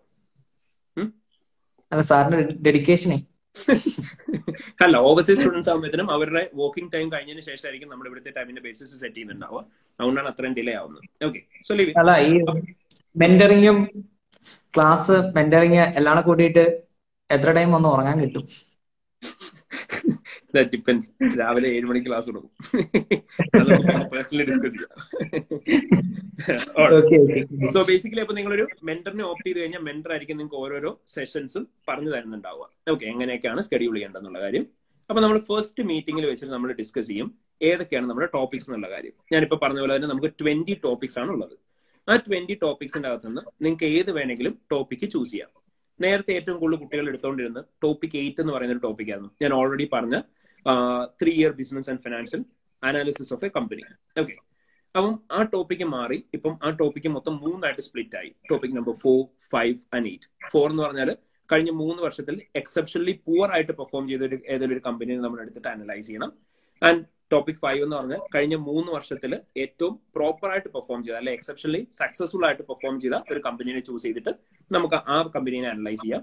ടോപ്പിക് 8 എന്ന് പറഞ്ഞിട്ടുണ്ടെങ്കിൽ കഴിഞ്ഞ 3 വർഷത്തിൽ ഏതെങ്കിലും ഒരു പർട്ടിക്കുലർ ഇൻഡസ്ട്രി ഡൗൺവേർഡ് പോയിട്ടുണ്ടെന്നുണ്ടെങ്കിൽ ആ ഇൻഡസ്ട്രിയിലുള്ള ഏതെങ്കിലും ഒരു കമ്പനിയെ ചൂസ് ചെയ്തിട്ട് നമുക്ക് അനലൈസ് ചെയ്യാം. ഓക്കെ, അപ്പൊ ഇങ്ങനെയാണ് 3 ടോപ്പിക്സ് വരിക. അപ്പം അതിന്റെ അകത്ത് ഇപ്പൊ നമുക്ക് സേ ഫോർ എക്സാമ്പിൾ നമുക്ക് ഒരു കമ്പനിനെ എടുക്കാം, ടെസ്ല. ടെസ്ല ആണെന്നുണ്ടെങ്കിൽ കഴിഞ്ഞ 3 വർഷത്തിൽ എക്സെപ്ഷണലി ഭയങ്കര ഹൈ ആയിട്ട് പെർഫോം ചെയ്തൊരു കമ്പനിയാണ്. അപ്പൊ ഈ ടെസ്ല എന്ന് പറയുന്ന ഒരു കമ്പനിയെ നമ്മൾ നമ്മുടെ കമ്പനിയായിട്ട് എടുത്തു. ആൻഡ് ആ കമ്പനിക്ക് നമ്മളൊരു കോമ്പറ്റീറ്ററിനെ എടുക്കണം. എന്നിട്ട് ഈ കമ്പനിയുടെ റേഷ്യോ അനാലിസിസുകളും അതുപോലെ തന്നെ നമ്മൾ ഈ കമ്പനിയുടെ ബിസിനസ് അനാലിസിസുകൾ SWOT, പെസ്റ്റൽ, 5 ഫോഴ്സസ് ഇങ്ങനെയുള്ള അനാലിസിസുകളായിരിക്കും നമ്മൾ ബേസിക്കലി ചെയ്യുന്നുണ്ടാവുക. ഓക്കെ, സോ ഈ പ്രോജക്റ്റിനെ കുറിച്ച് പറയുകയാണെന്നുണ്ടെങ്കിൽ ഈ കമ്പനിയെ കുറിച്ച് നമ്മൾ അനലൈസ് ചെയ്യുന്ന സമയത്ത് ഒരേ ഒരു കാര്യം മാത്രം ശ്രദ്ധിച്ചാൽ മതി. നമുക്ക് ഈ കമ്പനിയുടെ പല തരത്തിലുള്ള സെക്കൻഡറി ഡേറ്റ യൂസ് ചെയ്ത്, അതായത് ഇതെല്ലാം ലിസ്റ്റഡ് കമ്പനീസ് ആയതുകൊണ്ട് തന്നെ നമുക്ക് ഓൺലൈനിലും പല സോഴ്സിൽ നിന്നും അവൈലബിൾ ആയിട്ടുള്ള ഡേറ്റ യൂസ് ചെയ്ത് തന്നെ നമുക്ക് ഈ കമ്പനിയെ കുറിച്ച് പ്രോപ്പർലി അനലൈസ് ചെയ്ത് പോകാൻ പറ്റും. പക്ഷെ അതിൻ്റെ അകത്തുള്ള ഒരേ ഒരു കാര്യം എന്ന് പറഞ്ഞാൽ ഇറ്റ്സ് ആൻ അനാലിസിസ് പ്രോജക്ട്. അതുകൊണ്ട് തന്നെ നമ്മൾ പ്രോപ്പർലി അനലൈസ് ചെയ്യുന്നുണ്ടാവണം. നമ്മൾ ഓരോ കാര്യങ്ങളും പ്രോപ്പർലി അനലൈസ് ചെയ്താൽ മാത്രമേ നമുക്ക് അതിനുള്ള സ്കോറിങ്ങും ഓക്സ്ഫോർഡ് ബ്രൂക്സ് യൂണിവേഴ്സിറ്റി പ്രൊവൈഡ് ചെയ്യത്തുള്ളൂ. ഓക്കെ, അതായത് നമ്മൾ യൂഷ്വലി ഉദ്ദേശിക്കുന്ന ഇത്രയാണ്. ഇപ്പം നമുക്കറിയാം ഒരു കമ്പനി, ഇപ്പം MRF എന്ന് പറയുന്ന ഒരു കമ്പനി എടുക്കാം. MRFന്റെ റേഷ്യോ അനാലിസിസ് ചെയ്യാണ്. MRFന്റെ gross profit margin as compared with prior year ഈ പ്രാവശ്യം ഒരുപാട് കുറഞ്ഞു. നമുക്കറിയാം ഗ്രോസ് പ്രോഫിറ്റ് മാർജിൻ കുറയാൻ റീസൺ ഇത് ഒന്നെങ്കിൽ റവന്യൂ കുറഞ്ഞതായിരിക്കാം, അല്ലെങ്കിൽ കോസ്റ്റ് ഓഫ് സെയിൽസ് കുറഞ്ഞതായിരിക്കാം. ആ കുട്ടി പറഞ്ഞു കോസ്റ്റ് ഓഫ് സെയിൽസ് കൂടിയതായിരിക്കാം. ആ കുട്ടി പറഞ്ഞു കോസ്റ്റ് ഓഫ് സെയിൽസ് കൂടിയ കാരണം കൊണ്ടാണ് റവന്യൂ കുറഞ്ഞത്, ഗ്രോസ് പ്രോഫിറ്റ് മാർജിൻ കുറഞ്ഞത് എന്ന് പറഞ്ഞു. എന്നിട്ട് നമ്മൾ ഇപ്പം അതിനെക്കുറിച്ച് ജസ്റ്റ് ഡിസ്ക്ലോഷർ നോട്ട്സിന്റെ അകത്ത് കിടക്കുന്ന 1-2 കാര്യങ്ങൾ എടുത്തിട്ട് കോസ്റ്റ് ഓഫ് സെയിൽസ് ഇന്ന കാര്യങ്ങൾ കൊണ്ടാണ് കുറഞ്ഞത് കൂടിയെന്നൊക്കെ പറഞ്ഞു. അത്രയും മാത്രം പറഞ്ഞു ഒരിക്കലും നമ്മൾ പാസ്സാവില്ല. നമ്മൾ അവിടെ അനലൈസ് ചെയ്യേണ്ട ലെവൽ എന്ന് പറഞ്ഞാൽ ആ കോസ്റ്റ് ഓഫ് സെയിൽസിന്റെ അകത്ത് ഏതൊക്കെ എലമെന്റ്സ് ഉണ്ടെന്ന് നോക്കി നമുക്ക് മനസ്സിലായി. അവരുടെ മേജർ എലമെന്റ് എന്ന് പറയുന്നത് പർച്ചേസ് ആണ്, ഒരു റോ മെറ്റീരിയൽ എന്ന് പറയുന്നത് റബ്ബറാണ്. അപ്പൊ നമുക്ക് മനസ്സിലായി റബ്ബറിന് പ്രൈസ് കൂടിയതാണ്. അങ്ങനെയാണെങ്കിൽ over the past 3 years rubber price എങ്ങനെ കൂടി എന്നുള്ളതിനെ കുറിച്ച് നമ്മൾ അനലൈസ് ചെയ്യണം. അതിന്റെ നമ്മൾ യൂസ് ചെയ്തേക്കുന്ന ഓരോ സോഴ്സിനെ കുറിച്ചുള്ള ഇൻഫർമേഷൻസ് കൊടുക്കണം. ഇത്രയും ഇൻഡെപ്ത് ആയിട്ട് നമ്മൾ അനലൈസ് ചെയ്ത് പോയി കഴിഞ്ഞാൽ മാത്രമായിരിക്കും നമുക്ക് പാസ് ആവാനായിട്ട് പറ്റുക. ഓക്കെ, ആൻഡ് ഇപ്പം ബേസിക്കലി ഏത് മെന്റേഴ്സ് ആണെങ്കിലും നിങ്ങൾക്ക് ഓരോ മീറ്റിംഗിലും എത്രത്തോളം അനലൈസ് ചെയ്യണം, എങ്ങനെ അനലൈസ് ചെയ്യണം, അതുപോലെ നിങ്ങൾ ചെയ്തതിന്റെ അകത്ത് എന്തൊക്കെ മിസ്റ്റേക്ക്, ഈ ഓരോരോ കാര്യങ്ങളും പറഞ്ഞിട്ടായിരിക്കും മുന്നോട്ട് പോകുന്നുണ്ടാവുക. ഓക്കെ, ഇനി ഈ പ്രോജക്റ്റിനെ കുറിച്ച് ഫർദർ പറയുകയാണെങ്കിൽ ഈ പ്രോജക്റ്റിനകത്ത് ഇൻ ടോട്ടൽ 5 ഡെലിവറബിൾസ് ആണ് ഉള്ളത്. 5 കാര്യങ്ങളാണ് നമ്മൾ പ്രൊവൈഡ് ചെയ്യേണ്ടത്. ഒന്ന്, നമ്മുടെ ഏറ്റവും പ്രൈമറി ആയിട്ടുള്ള ഫയല് റിസർച്ച് അനാലിസിസ് പ്രോജക്ട്. അതായത് ഒരു 7000 to 7500 വരെ വേർഡ്സിൽ നമ്മൾ പ്രിപ്പയർ ചെയ്യേണ്ട ഫയലാണ് റിസർച്ച് അനാലിസിസ് പ്രോജക്ട് എന്ന് പറയാം. അതായിരിക്കും നമ്മുടെ പ്രൈമറി ഫയൽ എന്ന് പറയാം. ഓക്കെ, ഇനി ഈ റിസർച്ച് അനാലിസിസ് പ്രോജക്റ്റിന് പുറമെ നമ്മൾ അഡീഷണൽ ആയിട്ട് പ്രൊവൈഡ് ചെയ്യേണ്ടതാണ് നമ്മുടെ കമ്പനിയുടെ അനക്സ്റ്റേഴ്സ് എന്ന് വെച്ചാൽ ഇത്രയേ ഉള്ളൂ. ഈ പ്രോജക്റ്റിന്റെ നമ്മൾ പലതരത്തിലുള്ള റേഷ്യോ കാൽക്കുലേഷൻസും കാര്യങ്ങളും ചെയ്തിട്ടുണ്ടാവുമല്ലോ. ആ റേഷ്യോ കാൽക്കുലേഷൻസ് എല്ലാം കൂടെ ഉള്ള ഒരു വർക്കിംഗ് നോട്ടാണ് അനക്സ്റ്റർ എന്ന് പറയാം. ആ അനക്സ്റ്റർ എന്ന് പറയുന്ന ഒരു ഫയലും കൂടി നമുക്ക് കൊടുക്കാനായിട്ടുണ്ട്. ഇനി ഇതിന് പുറമെ അഡീഷണൽ ആയിട്ട് നമ്മൾ കൊടുക്കേണ്ടതാണ് റെഫറൻസ് ലിസ്റ്റ്.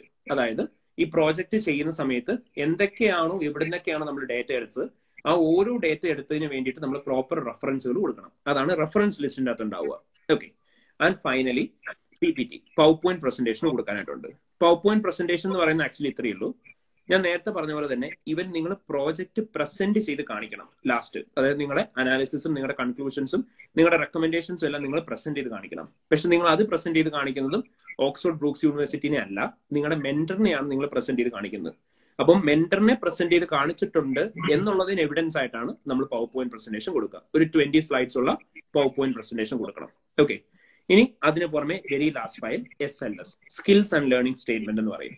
അതൊരു 2000 വേർഡ്സ് ഉള്ള ഫയലാണ്. ആ ഫയലിനകത്ത് നമ്മൾ ബേസിക്കലി ഇൻക്ലൂഡ് ചെയ്യുന്നുണ്ടാവുക നിങ്ങളുടെ ഈ ഒരു പർട്ടിക്കുലർ പ്രോജക്റ്റ് നിങ്ങളെ എങ്ങനെ ഹെൽപ്പ് ചെയ്തു, how was your meeting with the mentor and the mentee, ഇങ്ങനെയുള്ള കുറച്ച് ക്വസ്റ്റ്യൻസ് ആണ്. ഓക്കെ, അപ്പൊ ഇത്രയാണ് നമ്മുടെ പ്രോജക്റ്റിന്റെ ഡെലിവറബിൾസ് എന്ന് പറയുന്നത്. ഇതാണ് നമ്മൾ പ്രോജക്റ്റ് കംപ്ലീറ്റ് ചെയ്യുന്ന സമയത്ത് ഓക്സ്ഫോർഡ് ബ്രൂക്സ് യൂണിവേഴ്സിറ്റിക്ക് സബ്മിറ്റ് ചെയ്യുന്നത്.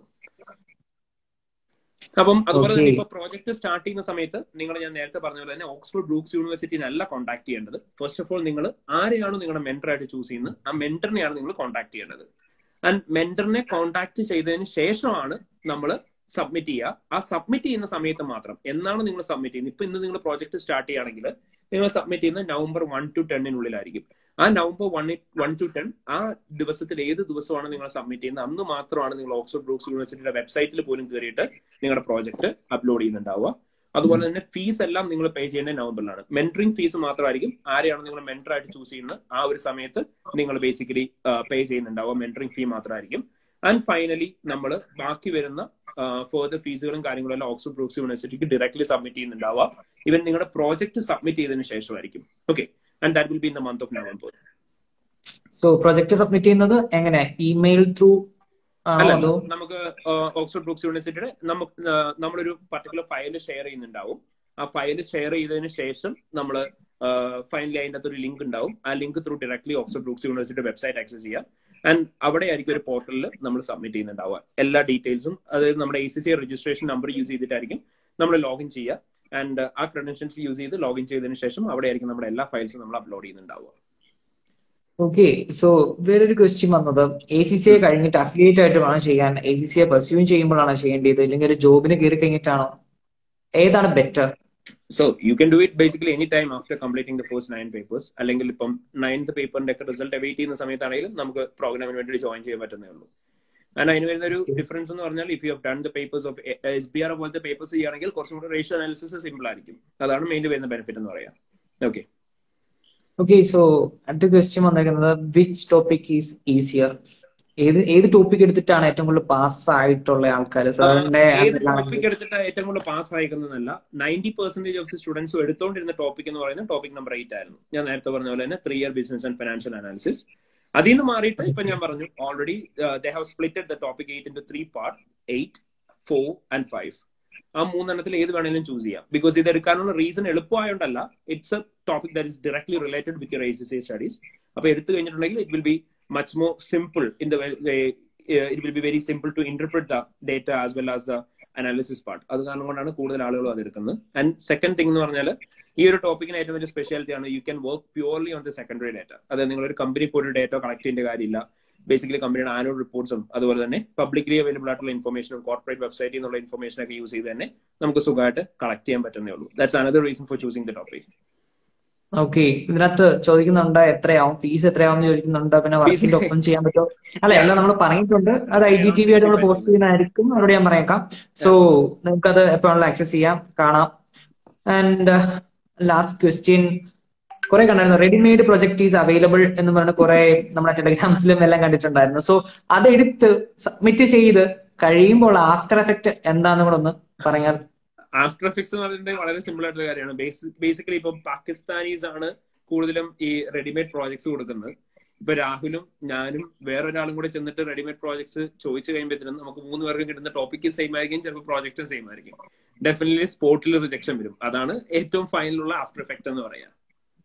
ജസ്റ്റ് എന്താ പറയാ, ഇവിടെ ഒരു ACC എത്തിക്സ് അല്ലേ കൂടുതൽ കൺസിഡർ ചെയ്യുന്നത്. സോ എന്തെങ്കിലും ACC അക്കൗണ്ട് സസ്പെൻഡ് ചെയ്യാനോ ഇല്ലെങ്കിൽ അങ്ങനത്തെ കുറച്ച് ചാൻസസ് ഉണ്ടെന്ന് ഞാൻ കേട്ടു. അത് ഡെഫിനറ്റ്ലി എന്താ പറയാ, ഡിസിപ്ലിനറി ആക്ഷന്റെ പാർട്ടായിട്ട് നോർമലി ചെയ്യാറുള്ള പോലെ തന്നെ എന്താ ചെയ്യാന്ന് വെച്ചിട്ടുണ്ടെങ്കിൽ അവർ ഡയറക്ട്ലി അത് ACC ആയിട്ട് റിപ്പോർട്ട് ചെയ്യും. റിപ്പോർട്ട് ചെയ്ത് കഴിഞ്ഞിട്ടുണ്ടെങ്കിൽ ഡെഫിനറ്റ്ലി ടെമ്പററി പീരീഡിലേക്ക് അവർ ഇത് ചെയ്യുന്നുണ്ടാവും, സസ്പെൻഡ് ചെയ്യുന്നുണ്ടാവും അക്കൗണ്ട്.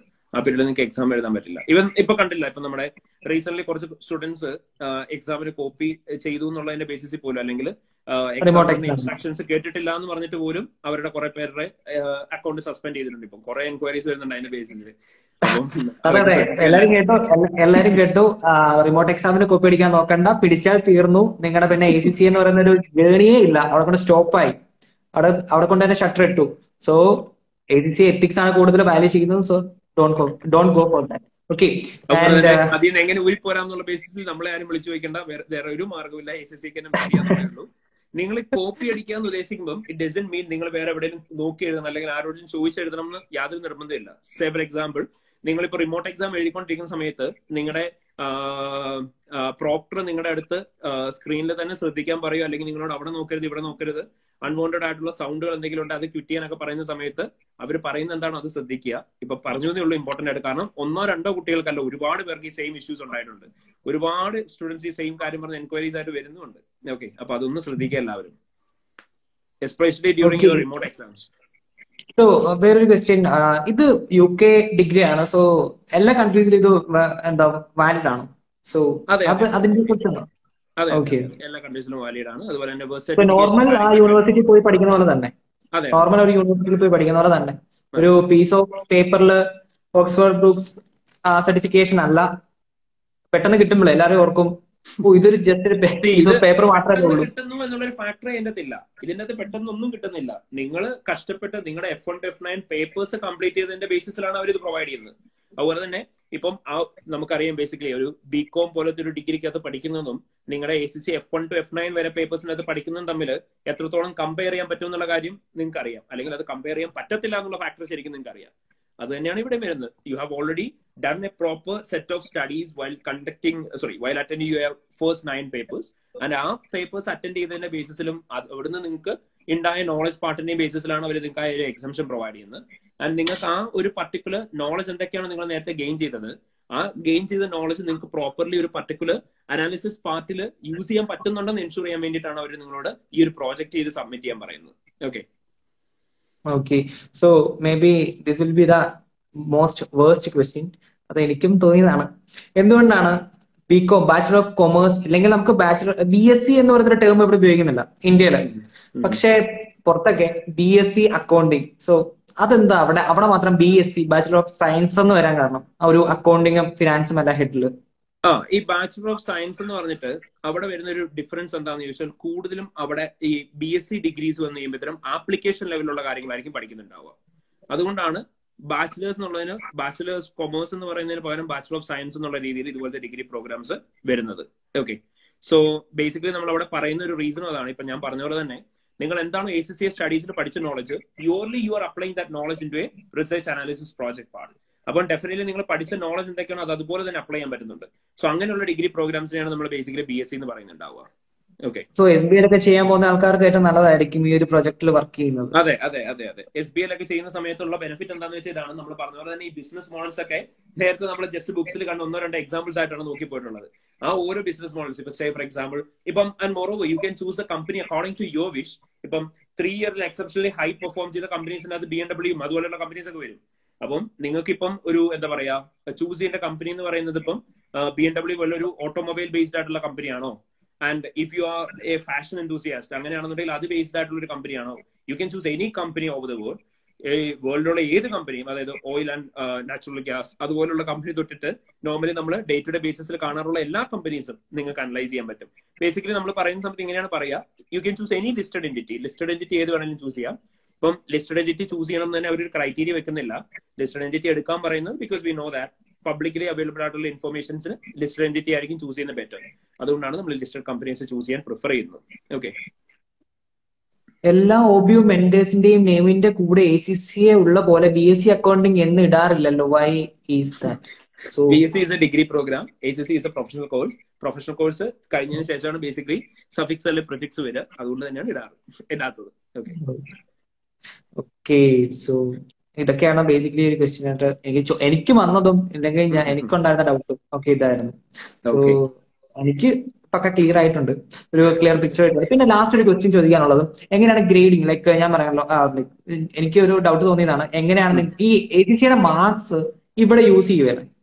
സോ ACCA മാർക്സ് എങ്ങനെ യൂസ് ചെയ്യും, ഇല്ലെങ്കിൽ അതിന്റെ ലെവൽ എങ്ങനെയാണ്? ഈ ഒരു ഫസ്റ്റ് ക്ലാസ് സംതിങ് അങ്ങനെ കേട്ടിട്ടുണ്ട്. സോ അതെങ്ങനെയാണ്? നിങ്ങൾ ജസ്റ്റ് ഒരു കാര്യം ചെയ്താൽ മതി. ഇൻഫർമേഷൻ പാക്ക് എന്ന് പറഞ്ഞിട്ട് ഫയൽ ഉണ്ട്. യൂഷ്വലി മെന്റേഴ്സ് ആണ് ഷെയർ ചെയ്ത് തരാറത് ബിഫോർ യുവർ ഫസ്റ്റ് മീറ്റിംഗ്. നിങ്ങൾ ജസ്റ്റ് നമ്മുടെ ACCA വെബ്സൈറ്റിൽ നോക്കുക, അല്ലെങ്കിൽ ജസ്റ്റ് ഗൂഗിൾ സെർച്ച് ചെയ്താൽ മതി. Oxford Brookes university information pack 21-22 എന്ന് സെർച്ച് ചെയ്യുക. ദ മോസ്റ്റ് റീസെന്റ് വൺ കഴിഞ്ഞ ദിവസം കിട്ടിയതാണ്, ലാസ്റ്റ് മന്ത്. അപ്പം അതെടുത്താൽ മതി. അതിൻ്റെ അകത്ത് നിങ്ങൾക്കുണ്ട് എങ്ങനെയാണ് എന്തിൻ്റെയൊക്കെ ബേസിസിലാണ് ഗ്രേഡിംഗ് പാറ്റേൺസ് വരുന്നത്. ഇപ്പം ഞാൻ പറഞ്ഞു ACCA മാർക്സ് എന്ന് പറയുന്നത് ജസ്റ്റ് ഒരു ക്രൈറ്റീരിയ മാത്രമാണ്. ACCA മാർക്സ് കൺസിഡർ ചെയ്യുന്നതുകൊണ്ട് മാത്രം. Other than that ACCA marks plus നിങ്ങൾ ചെയ്തേക്കുന്ന ആ ഡിഗ്രി പ്രോഗ്രാം ഉണ്ടല്ലോ, ആ ഡിഗ്രി പ്രോഗ്രാമിന്റെ പാർട്ടായിട്ട് സബ്മിറ്റ് ചെയ്യുന്ന പ്രോജക്റ്റിന്റെ ക്വാളിറ്റിയുടെ ബേസിസിലാണ് നമ്മൾ ഗ്രേഡിംഗ് തരുന്നുണ്ടാവുക, നമുക്ക് ഗ്രേഡിംഗ് കിട്ടുന്നുണ്ടാവുക. അതായത് ഇപ്പം പ്രോജക്റ്റിന്റെ അകത്ത് ഇത്ര ലെവൽ ഓഫ് അനാലിസിസ് ചെയ്ത് കഴിഞ്ഞാൽ, അല്ലെങ്കിൽ അതിന്റെ അകത്ത് ഇത്ര ക്ലിയർ പിക്ചർ കൊടുത്തു കഴിഞ്ഞാൽ ഓരോന്നിനനുസരിച്ച് ഗ്രേഡിംഗ് മാറിക്കൊണ്ടിരിക്കും.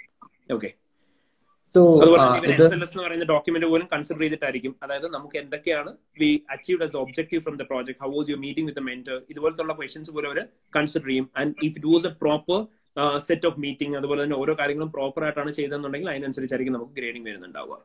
ഓക്കെ, ആൻഡ് കുറച്ച് മുമ്പ് ഒരു ക്വസ്റ്റ്യൻ കണ്ടിരുന്നത്, എന്തുകൊണ്ടാണ് സ്റ്റുഡൻസ് ഫെയിൽ ആവുന്നത്? സ്റ്റുഡൻസ് ഫെയിൽ ആവുന്നതിന് ഒരു മേജർ റീസൺ എന്ന് പറഞ്ഞിട്ടുണ്ടെങ്കിൽ ഞാൻ നേരത്തെ പറഞ്ഞ പ്ലെജറിസം എന്ന് പറയുന്ന ഫാക്ടർ തന്നെയാണ്. അതായത് ഇപ്പൊ നമ്മള് ഇൻ കേസ് എങ്ങാനും നിങ്ങൾ എന്തെങ്കിലും ഒരു കൈൻഡ് ഓഫ് കോണ്ടന്റ് നിങ്ങൾ കോപ്പി പേസ്റ്റ് ചെയ്തു, ഇപ്പൊ നേരത്തെ സബ്മിറ്റ് ചെയ്ത ഒരു സ്റ്റുഡന്റിന്റെ അടുത്തുനിന്ന് കോപ്പി പേസ്റ്റ് ചെയ്താവാം, അല്ലെങ്കിൽ നിങ്ങൾ ഒരു ഓൺലൈൻ സോഴ്സിൽ നിന്ന് നേരെ എടുത്തൊരു കോപ്പി പേസ്റ്റ് ചെയ്ത് അതുപോലെ തന്നെ കൊടുത്താവാം. അങ്ങനെയൊക്കെ എന്തെങ്കിലും പ്ലെജറിസം ഉണ്ടെന്നുണ്ടെങ്കിൽ ഡെഫിനറ്റ്ലി നമ്മൾ ഫെയിൽ ആവും. അതിനകത്ത് രണ്ടാമതൊരു ക്വസ്റ്റൻ ഇല്ല. അതാണ് ഒരു മേജർ ഫാക്ടർ. പിന്നെ സെക്കൻഡ് എന്ന് പറഞ്ഞാൽ നേരത്തെ പറഞ്ഞ പോലെ തന്നെ ACCA മാർക്സ് കുറഞ്ഞു എന്നുള്ളൊരു റീസൺ കാണുകൊണ്ട് നിങ്ങൾ ഒരിക്കലും ഫെയിൽ ആവില്ല. കാരണം നമുക്കറിയാം ACCA ഓൾമോസ്റ്റ് ഒരു ആവറേജ് സ്റ്റുഡൻസിന് ആരും എടുത്താലും average mark will be between ഒരു 55 to 65 ആ ഒരു റേഞ്ചിലൊക്കെ ആയിരിക്കും യൂഷ്വലി എല്ലാവരുടെയും തന്നെ മാർക്ക് വരിക. ആൻഡ് ഇറ്റ് ഈസ് നോട്ട് എന്താ പറയാ ഒരു ചെറിയ മാർക്കും അല്ലത്. ഡെഫിനറ്റ്ലി നമുക്കറിയാം നമുക്കൊരു 50 മാർക്സിന് മേലെ സ്കോർ ചെയ്യാൻ നമ്മൾ എത്ര വർക്ക് ചെയ്യാറുണ്ടെന്ന്. അപ്പൊ അതുകൊണ്ട് തന്നെ നമുക്ക് ചെയ്യാനായിട്ട് പറ്റും. ആ മാർക്ക് എന്ന് പറയുന്ന ഒരു ഫാക്ടറിനേക്കാളും മേലെ നിങ്ങൾ ചെയ്യുന്ന വർക്കാണ്, റിസർച്ച് അനാലിസിസ് ആണ് ഇമ്പോർട്ടന്റ് ആയിട്ട് വരിക. So if you are ready to pretty concentrate on your work and നിങ്ങൾ പ്രോപ്പർലി ഓരോ അനാലിസിസ് പാർട്ടും ചെയ്ത് കഴിഞ്ഞാൽ ഡെഫിനറ്റ്ലി നമുക്ക് പാസ് ആവാൻ പറ്റും. സോ ACCA ഞാൻ പോറായിട്ടാണ് പെർഫോം ചെയ്തത്. എനിക്ക് ജസ്റ്റ് പാസ്സാണ്, ഒരു 50, 51, 53 അങ്ങനെ കിട്ടിയ ഒരാളാണ്. സോ ഞാൻ എടുത്താൽ എനിക്ക് കിട്ടുമോ എന്നൊരു question മൈൻഡിലുള്ളവർക്ക്? Doesn't matter. There is no relation between your ACCA studies and the project. Because എന്താണെന്ന് വെച്ചാൽ നമുക്കറിയാം ACCA studies എന്ന് പറയുമ്പോഴത്തേക്കും നമ്മൾ കണ്ട ക്വസ്റ്റൻസ് തന്നെ വീണ്ടും വീണ്ടും പ്രാക്ടീസ് ചെയ്യും, അതുപോലെ തന്നെ കണ്ട തിയറീസ് തന്നെ വീണ്ടും വീണ്ടും പഠിച്ചെഴുതുകയും ചെയ്യുന്ന ഒരു സാധനമാണ്. ഇവിടെ എന്ന് പറഞ്ഞിട്ടുണ്ടെങ്കിൽ ചിലപ്പം ഇപ്പം മേ ബി ACCA എക്സാംസിൽ ഒരു കുട്ടിക്ക് മാർക്ക് കിട്ടാത്തത് അവൻ ഡയറക്ട്ലി പഠിച്ചൊരു കാര്യം അവന് ഒരു സിനാരിയോയിൽ പക്ക കാണിക്കാൻ പറ്റുന്നില്ലാത്തതുകൊണ്ടാവാം. ചിലപ്പം അനാലിസിസ് ആ കുട്ടിക്ക് നല്ലപോലെ ചെയ്യാൻ പറ്റുന്ന ഒരു കുട്ടിയാവാം. അങ്ങനെയാണെങ്കിൽ ACCAക്ക് എല്ലാ സബ്ജക്ട്സും ചിലപ്പോൾ റാങ്ക് വാങ്ങിച്ചൊരു കുട്ടിയെക്കാളും നല്ല രീതിയിൽ ആർക്ക് പെർഫോം ചെയ്യാൻ പറ്റും, ഇയാൾക്ക് പെർഫോം ചെയ്യാൻ പറ്റും. അതിലൊന്നും യാതൊരു ഇഷ്യൂ ഇല്ല. കാരണം ഇപ്പം മീറ്റിംഗ് എന്ന് പറഞ്ഞാൽ മെന്ററിംഗ് മീറ്റിംഗ് എന്ന് പറഞ്ഞാൽ ഒരു ദിവസം ഞാൻ ഇതാണ് പ്രോജക്ട് എന്ന് പറഞ്ഞ് കാണിച്ചു തന്നിട്ട് ചെയ്തിട്ട് പോരാൻ പറഞ്ഞിട്ട് ലാസ്റ്റ് സബ്മിഷൻ ഡേറ്റിന്റെ തലേദിവസം അല്ല നമ്മൾ റിവ്യൂ ചെയ്യുക. Basically, we used to conduct more than 15 meetings. To be frank, we used to conduct more than 15 meetings. അപ്പോൾ അതുകൊണ്ട് തന്നെ നമുക്ക് എന്ത് ചെയ്യാൻ പറ്റും, ഡെഫിനറ്റ്ലി ഓരോ മീറ്റിംഗിനും വെച്ച് ഓരോ പ്രാവശ്യം ചെയ്യുന്ന കാര്യങ്ങൾ പ്രോപ്പർലി ഡിസ്കസ് ചെയ്തായിരിക്കും പോകുന്നുണ്ടാവുക. അതുകൊണ്ട് തന്നെ there is nothing else to worry in relation to your ACCA studies. അത് വെച്ച് നോക്കുമ്പോൾ ഇത് പാടാവോ എന്നൊന്നുമില്ല. Both are entirely different. ഇവിടെ ലിറ്ററലി ഇറ്റ്സ് ഓൾമോസ്റ്റ് എന്താ പറയാ, നമ്മുടെ ACCA എക്സാംസ് പറയുമ്പോൾ നമുക്കറിയാം സ്മാർട്ട് വർക്ക് ആണ് കൂടുതൽ. നമ്മൾ പഠിച്ച കാര്യങ്ങൾ കിറ്റി നോക്കി പ്രാക്ടീസ് ചെയ്യുക. നമ്പർ ഓഫ് ടൈംസ് നിങ്ങൾ പ്രാക്ടീസ് ചെയ്യുന്നതിനനുസരിച്ച് possibility of clearing the paper high ആയിരിക്കും അല്ലേ. ആൻഡ് ബേസിക്കലി ഇവിടെ വന്നു കഴിയുമ്പോഴത്തേനും it's all about the hard work. നിങ്ങൾ എത്രത്തോളം ഹാർഡ് വർക്ക് ചെയ്യാൻ വില്ലിങ് ആവുന്നു അതിനനുസരിച്ച് നിങ്ങളുടെ പ്രോജക്റ്റിന്റെ ക്വാളിറ്റിയും കൂടും. ഓക്കെ. സോ ഞാൻ ACCA ഏതൊരു പേപ്പർ ഫെയിൽ ആയില്ലെങ്കിൽ 7ഉം 8ഉം 9ഉം ഫെയിൽ ആയിട്ടുണ്ട്, അതൊന്നും ഇല്ല. ഓക്കെ. പ്രൊജക്ട് എല്ലാം കമ്പ്യൂട്ടറിലാണോ ചെയ്യുന്നത്? പ്രൊജക്ട് എല്ലാം കമ്പ്യൂട്ടറിലാണ്. സോ വേർഡിലും സ്പ്രെഡ്ഷീറ്റിലും ഒക്കെ ആയിരിക്കുമല്ലോ നമ്മള്. എല്ലാം വേർഡിൽ തന്നെയാണ്, വേർഡിലും സ്പ്രെഡ്ഷീറ്റിലും പവർ പോയിന്റിലും മൂന്നിലും. സോ എനിക്ക് സ്പ്രെഡ്ഷീറ്റ് യൂസ് ചെയ്യാൻ നല്ലപോലെ അറിയത്തില്ല, എനിക്കത് ഫാക്ടർ ആവൂ, അവിടെ കൺസ്ട്രെയിൻ ആവൂ? സ്പ്രെഡ്ഷീറ്റിൽ അങ്ങനെ മാരമായ പരിപാടികളൊന്നും നമുക്ക് ചെയ്യാൻ പറ്റില്ല. സ്പ്രെഡ്ഷീറ്റിൽ ജസ്റ്റ് കമ്പനിയുടെ ഫിനാൻഷ്യൽസ് ഡയറക്ട്ലി കോപ്പി പേസ്റ്റ് ചെയ്യുക, റേഷ്യോസ് ഇക്വേഷൻസ് കൊടുത്ത് കാൽക്കുലേറ്റ് ചെയ്യുക, ആൻഡ് അതർ ദാൻ ദാറ്റ് ചാർട്ട്സും ഉണ്ടാക്കുക. ഇത് മൂന്നും ചെയ്താൽ മതി. ഇത് മൂന്നും ജസ്റ്റ് ഒരു യൂട്യൂബ് സെഷൻ നോക്കിയിട്ടുണ്ടെങ്കിൽ സുഖമായിട്ട് ചെയ്തു പോകാൻ പറ്റുന്നുള്ളൂ. There is nothing more than that. And വേർഡിൽ വന്നു കഴിയുമ്പോഴത്തേനും വേർഡിൽ ജസ്റ്റ് നമ്മൾ നോർമലി ടൈപ്പ് ചെയ്ത് പോകുന്ന കോണ്ടന്റും അതുപോലെ തന്നെ നമ്മൾ ഈ എക്സലിൽ ഉണ്ടാക്കിയ ചാർട്ട് ഉണ്ടല്ലോ അത് നേരെ കോപ്പി പേസ്റ്റ് ചെയ്യുന്ന കാര്യങ്ങളും മാത്രമേ ഉള്ളൂ. ഓക്കെ. അല്ല, CBE എഴുതുന്ന F9, F6, F7, F8 പാസ്സാകുന്ന നമുക്ക് സുഖമായിട്ട് ചെയ്യാൻ പറ്റുന്ന ഒരു പ്രൊജക്ട് തന്നെയാണ്. ബിക്കോസ് അവർ അത്രയും എക്സാമിന് വേണ്ടി പ്രിപ്പയർ ആണുള്ളൂ. സോ ഇത്രയും ക്വസ്റ്റ്യൻസ് ഒക്കെ ബേസിക്കലി എനിക്കുള്ളൂ. ഇനി കൂടെ ഒന്ന് നോക്കുമെന്നൊക്കെ ചോദിക്കുന്നുണ്ട് റിജാസ്. അതെന്താ ക്വസ്റ്റ്യൻ ഒന്ന് നോക്കൂ നിജാസ്, ഒന്നും കൂടെ ഒന്ന്. മെന്റർ ആവാൻ എന്ത് ചെയ്യണം എന്നൊക്കെ ചോദിക്കുന്നുണ്ട്. മെന്റർ ആവാനായിട്ട് എന്താ ചെയ്യേണ്ടതെന്ന് വെച്ചാൽ നിങ്ങൾക്ക് മെന്ററിംഗ് എക്സാം ഉണ്ട്, മെന്റേഴ്സിന് വേണ്ടിയിട്ട് തന്നെ കോച്ചിങ് ഉണ്ട് ഓക്സ്ഫോർഡ് ബ്രൂക്സ് യൂണിവേഴ്സിറ്റിയുടെ. അത് അറ്റൻഡ് ചെയ്യുക. എക്സാംസ് പറഞ്ഞിട്ടുണ്ടെങ്കിൽ ഇറ്റ്സ് ഓൾമോസ്റ്റ് ലൈക്ക് എന്താ പറയാ, അവിടെ അറ്റൻഡ് ചെയ്യുന്ന സെഷനെ ബേസ് ചെയ്തുള്ള എക്സാം ആണ്, അതുണ്ട്. പിന്നെ ഒരു പുതിയ റൂൾ എന്ന് പറഞ്ഞാൽ നിങ്ങൾ മെന്റർ ആയി കഴിഞ്ഞാൽ നിങ്ങൾക്ക് പ്രോജക്ട് സബ്മിറ്റ് ചെയ്യാൻ പറ്റത്തില്ല. അതുപോലെ തന്നെ നിങ്ങൾ ഒരു പ്രാവശ്യം പ്രോജക്ട് സബ്മിറ്റ് ചെയ്ത് ഫെയിൽ ആയ ആളാണെന്നുണ്ടെങ്കിൽ നിങ്ങൾക്ക് മെന്റർ ആവാൻ പറ്റത്തില്ല. ടോട്ടൽ കോസ്റ്റ് പറയുന്നത് 45 + 20 മെന്ററിംഗ് ഫീസ് വരും. ആവറേജ് മെന്ററിംഗ് ഫീസ് എല്ലാവരും എടുക്കുന്നത് 20 ആയിരിക്കും. മെന്ററിംഗ് ഫീസ് 25-30 ആ ഒരു റേഞ്ചിലാണ്. നമ്മുടെ നാട്ടില് ഓൾമോസ്റ്റ് 20 ഒക്കെയാണ് ചാർജ് ചെയ്യാറ്. പുറത്തേക്ക് പോയി കഴിയുമ്പോഴത്തേനും കമ്പാരിറ്റീവ്ലി ഹയർ ആണ്. ഗ്രാമർ മിസ്റ്റേക്സ് കുഴപ്പമുണ്ടോ സാർ? ഗ്രാമർ മിസ്റ്റേക്സ് കുഴപ്പമുണ്ട്. ഗ്രാമർ മിസ്റ്റേക്ക് കുഴപ്പമുണ്ടെന്ന് പറഞ്ഞാൽ നമ്മൾ ACCA അല്ല കൊടുക്കുന്നത്. ACCA ഗ്രാമറോ സ്പെല്ലിങ്ങോ നിങ്ങളുടെ മാത്തമാറ്റിക്കൽ ആക്യുറസി ഒന്നും കൺസിഡർ ചെയ്യാറില്ല. നിങ്ങൾ എഴുതിയ കാര്യങ്ങൾ അവർക്ക് മനസ്സിലാക്കിയാൽ മാത്രം മതി. പക്ഷേ ഇവിടെ വന്നു കഴിയുമ്പോഴത്തേനും നമ്മളൊരു ബേസിക്കലി എന്താ പറയാ, യൂണിവേഴ്സിറ്റിക്ക് സബ്മിറ്റ് ചെയ്യുന്ന പ്രോജക്റ്റ് ആയതുകൊണ്ട് തന്നെ ഗ്രാമർ എന്ന് പറയുന്ന ഒരു ഇമ്പോർട്ടന്റ് ഫാക്ടറാണ്. ആൻഡ് ഗ്രാമർ എന്ന് പറയുന്ന ഇഷ്യൂസ് നമ്മൾക്ക് ഗ്രാമാലി പോലത്തെ സോഫ്റ്റ്വെയർസിലൊക്കെ നമുക്ക് എന്ത് ചെയ്യാൻ പറ്റും, ഇട്ടിട്ട് നമുക്ക് എടുക്കാനായിട്ട് പറ്റും. ഓക്കെ, അതായത് ഗ്രാമാലി പോലത്തെ സോഫ്റ്റ്വെയർസിലിട്ട് ഓട്ടോ കറക്റ്റ് ചെയ്ത് ഗ്രാമർ മിസ്റ്റേക്സ് ഒക്കെ നമുക്ക് കറക്റ്റ് ചെയ്തെടുക്കാം. കുഴപ്പമില്ല. അതെ. ഒരാൾ ചോദിച്ചു സാർ കൂട്ടി മീൻസ് സാറിന്റെ ഫീസ് കൂടെ കൂട്ടി എന്നാണെങ്കിൽ സാറിന്റെ ഫീസ് കൂട്ടി 45 + 20 65. Just consider the total cost is 65,000. BCom mandatory ആണോ ഗെറ്റിംഗ് ജോബ്? പിന്നെ വേറൊരു ക്വസ്റ്റ്യൻ വന്നതാണ്, BSc ഈ OBU എങ്ങനെയാണ് ബിഗ് 4 ഇന്റർവ്യൂവിനും അല്ലെങ്കിൽ കുറച്ചുകൂടെ കൺസിഡർ ചെയ്യുമോ? ഒരു BCom ഹോളിനെക്കാളും കുറച്ചുകൂടെ കൺസിഡറേഷൻ കിട്ടുമോ? ഇപ്പം അവർ ബേസിക്കലി ഇപ്പൊ എന്താ പറയാ, ചില ബിഗ് 4 പ്ലസ് ഡിഗ്രി എന്ന് പറഞ്ഞിട്ടാണ് ചോദിക്കാറ്. ചിലർ ചോദിക്കാറ് BCom എന്ന് പറഞ്ഞ തന്നെയാണ്. സോ യൂഷ്വലി എല്ലായിടത്തും അക്സെപ്റ്റ് ആവേണ്ടതാണ്. കാരണം ഇപ്പം BSc എന്ന് പറയുന്നത് നമ്മൾ സെയിം നമ്മൾ പറയാറുള്ള പോലെ തന്നെ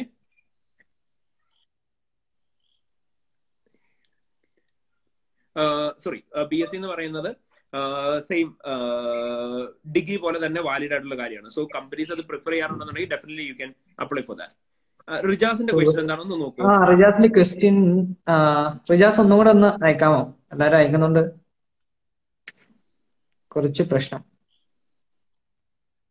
എനിക്ക് സ്ക്രീനിൽ ഓവർലാപ്പ് ആയിട്ടാണ് കാണുന്നത്, സോ എനിക്കത് ക്ലിയർ അല്ല. റിജാസിന്റെ ക്വസ്റ്റ്യൻ കണ്ടില്ല. എല്ലാരും ക്വസ്റ്റ്യൻ വരുന്നോണ്ട്.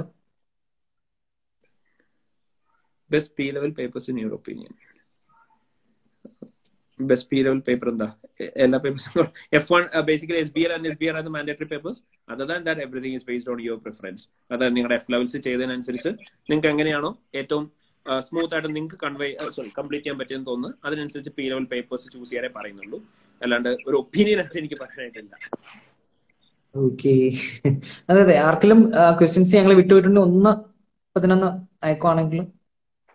ആർക്കെങ്കിലും റിപ്ലൈ ചെയ്യാനുണ്ടെങ്കിൽ ഒന്നും കൂടെ ഒന്ന് റിപ്പീറ്റ് ചെയ്ത് അയച്ചാൽ മതി. ഒരുപാട് ക്വസ്റ്റ്യൻസ് വന്നിട്ട് ഓവർലാപ്പ് അയക്കുന്നു.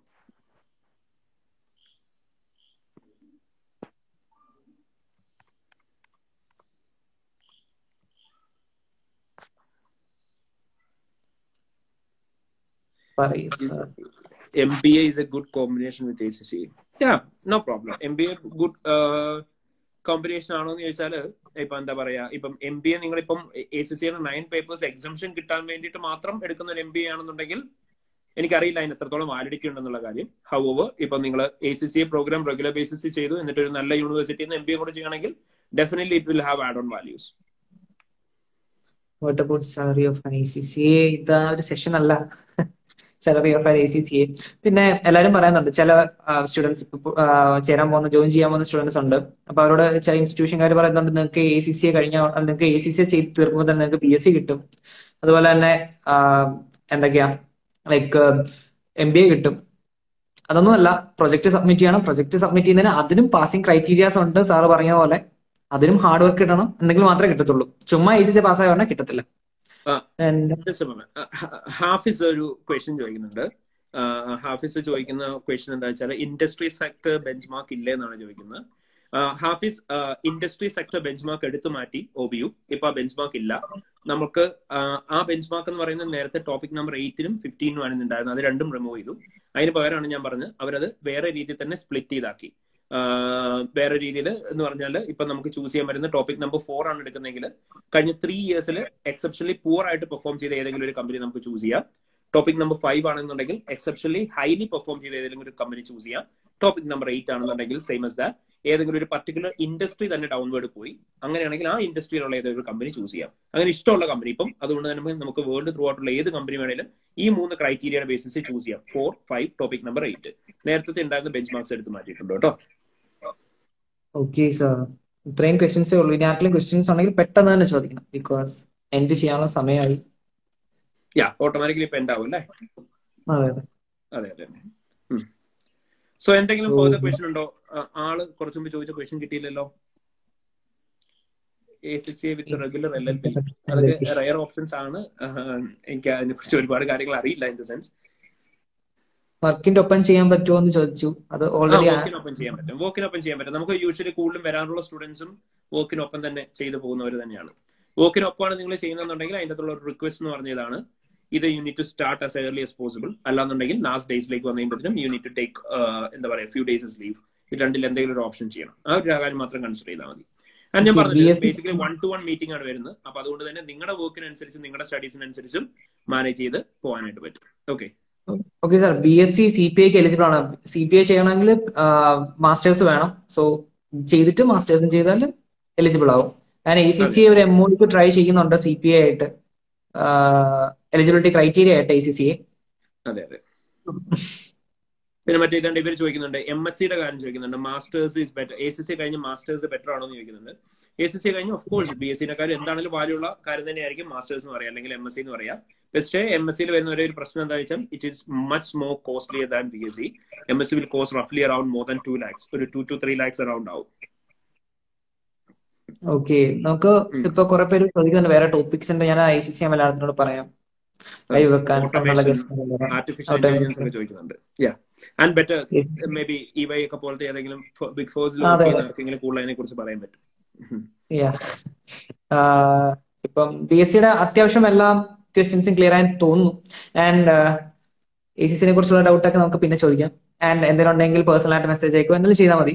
ആൻഡ് ഈ BScനെ OBനെ കുറിച്ച് എന്തെങ്കിലും ഡൗട്ട് ഉണ്ടെങ്കിൽ സാറിന്റെ അടുത്ത് പേഴ്സണലായിട്ട് മെസ്സേജ് അയക്കാം. സാർ മെന്ററാണ്. പേഴ്സണലായിട്ട് മെസ്സേജ് അയക്കാൻ നമുക്ക് വേറെ തന്നെ സെഷൻസ് കണ്ടക്ട് ചെയ്യാം. അല്ലാന്നുണ്ടെങ്കിൽ നിങ്ങൾ എക്സിബിഷന്റെ നമ്പറിൽ കോൺടാക്ട് ചെയ്താൽ മതി. ഡയറക്ട്ലി മെസ്സേജ് ചെയ്ത് കഴിഞ്ഞാൽ എല്ലാവർക്കും തിരിച്ച് റെസ്പോണ്ട് ചെയ്യാൻ പറ്റുമെന്ന് എനിക്ക് ഉറപ്പ് പറയാൻ പറ്റില്ല. അതുകൊണ്ടാണ്. ഓക്കെ. സോ സാർ ഒരു ഓക്സ്ഫോർഡ് ബ്രൂക്സ് രജിസ്റ്റേർഡ് മെന്റർ ആണ്. സാർ മെന്ററിംഗ് ഉണ്ട്. സാറിന്റെ കോസ്റ്റ് 20,000 ആണ്. സോ ആർക്കെങ്കിലും ചെയ്യണമെങ്കിൽ ഇപ്പൊ ചെയ്യാം. നവംബറിൽ സബ്മിഷൻ, അടുത്ത നെക്സ്റ്റ് സബ്മിഷൻ വരുന്നുണ്ട്. സോ എന്തെങ്കിലും ഡൗട്ട് ഉണ്ടെങ്കിൽ ചോദിക്കുക. ആൻഡ് നമുക്ക് ടൈം ആയിട്ടുണ്ട്. ആൻഡ് ഞാൻ ഇന്ന് വാക്സിനേറ്റഡ് ഒക്കെയാണ്.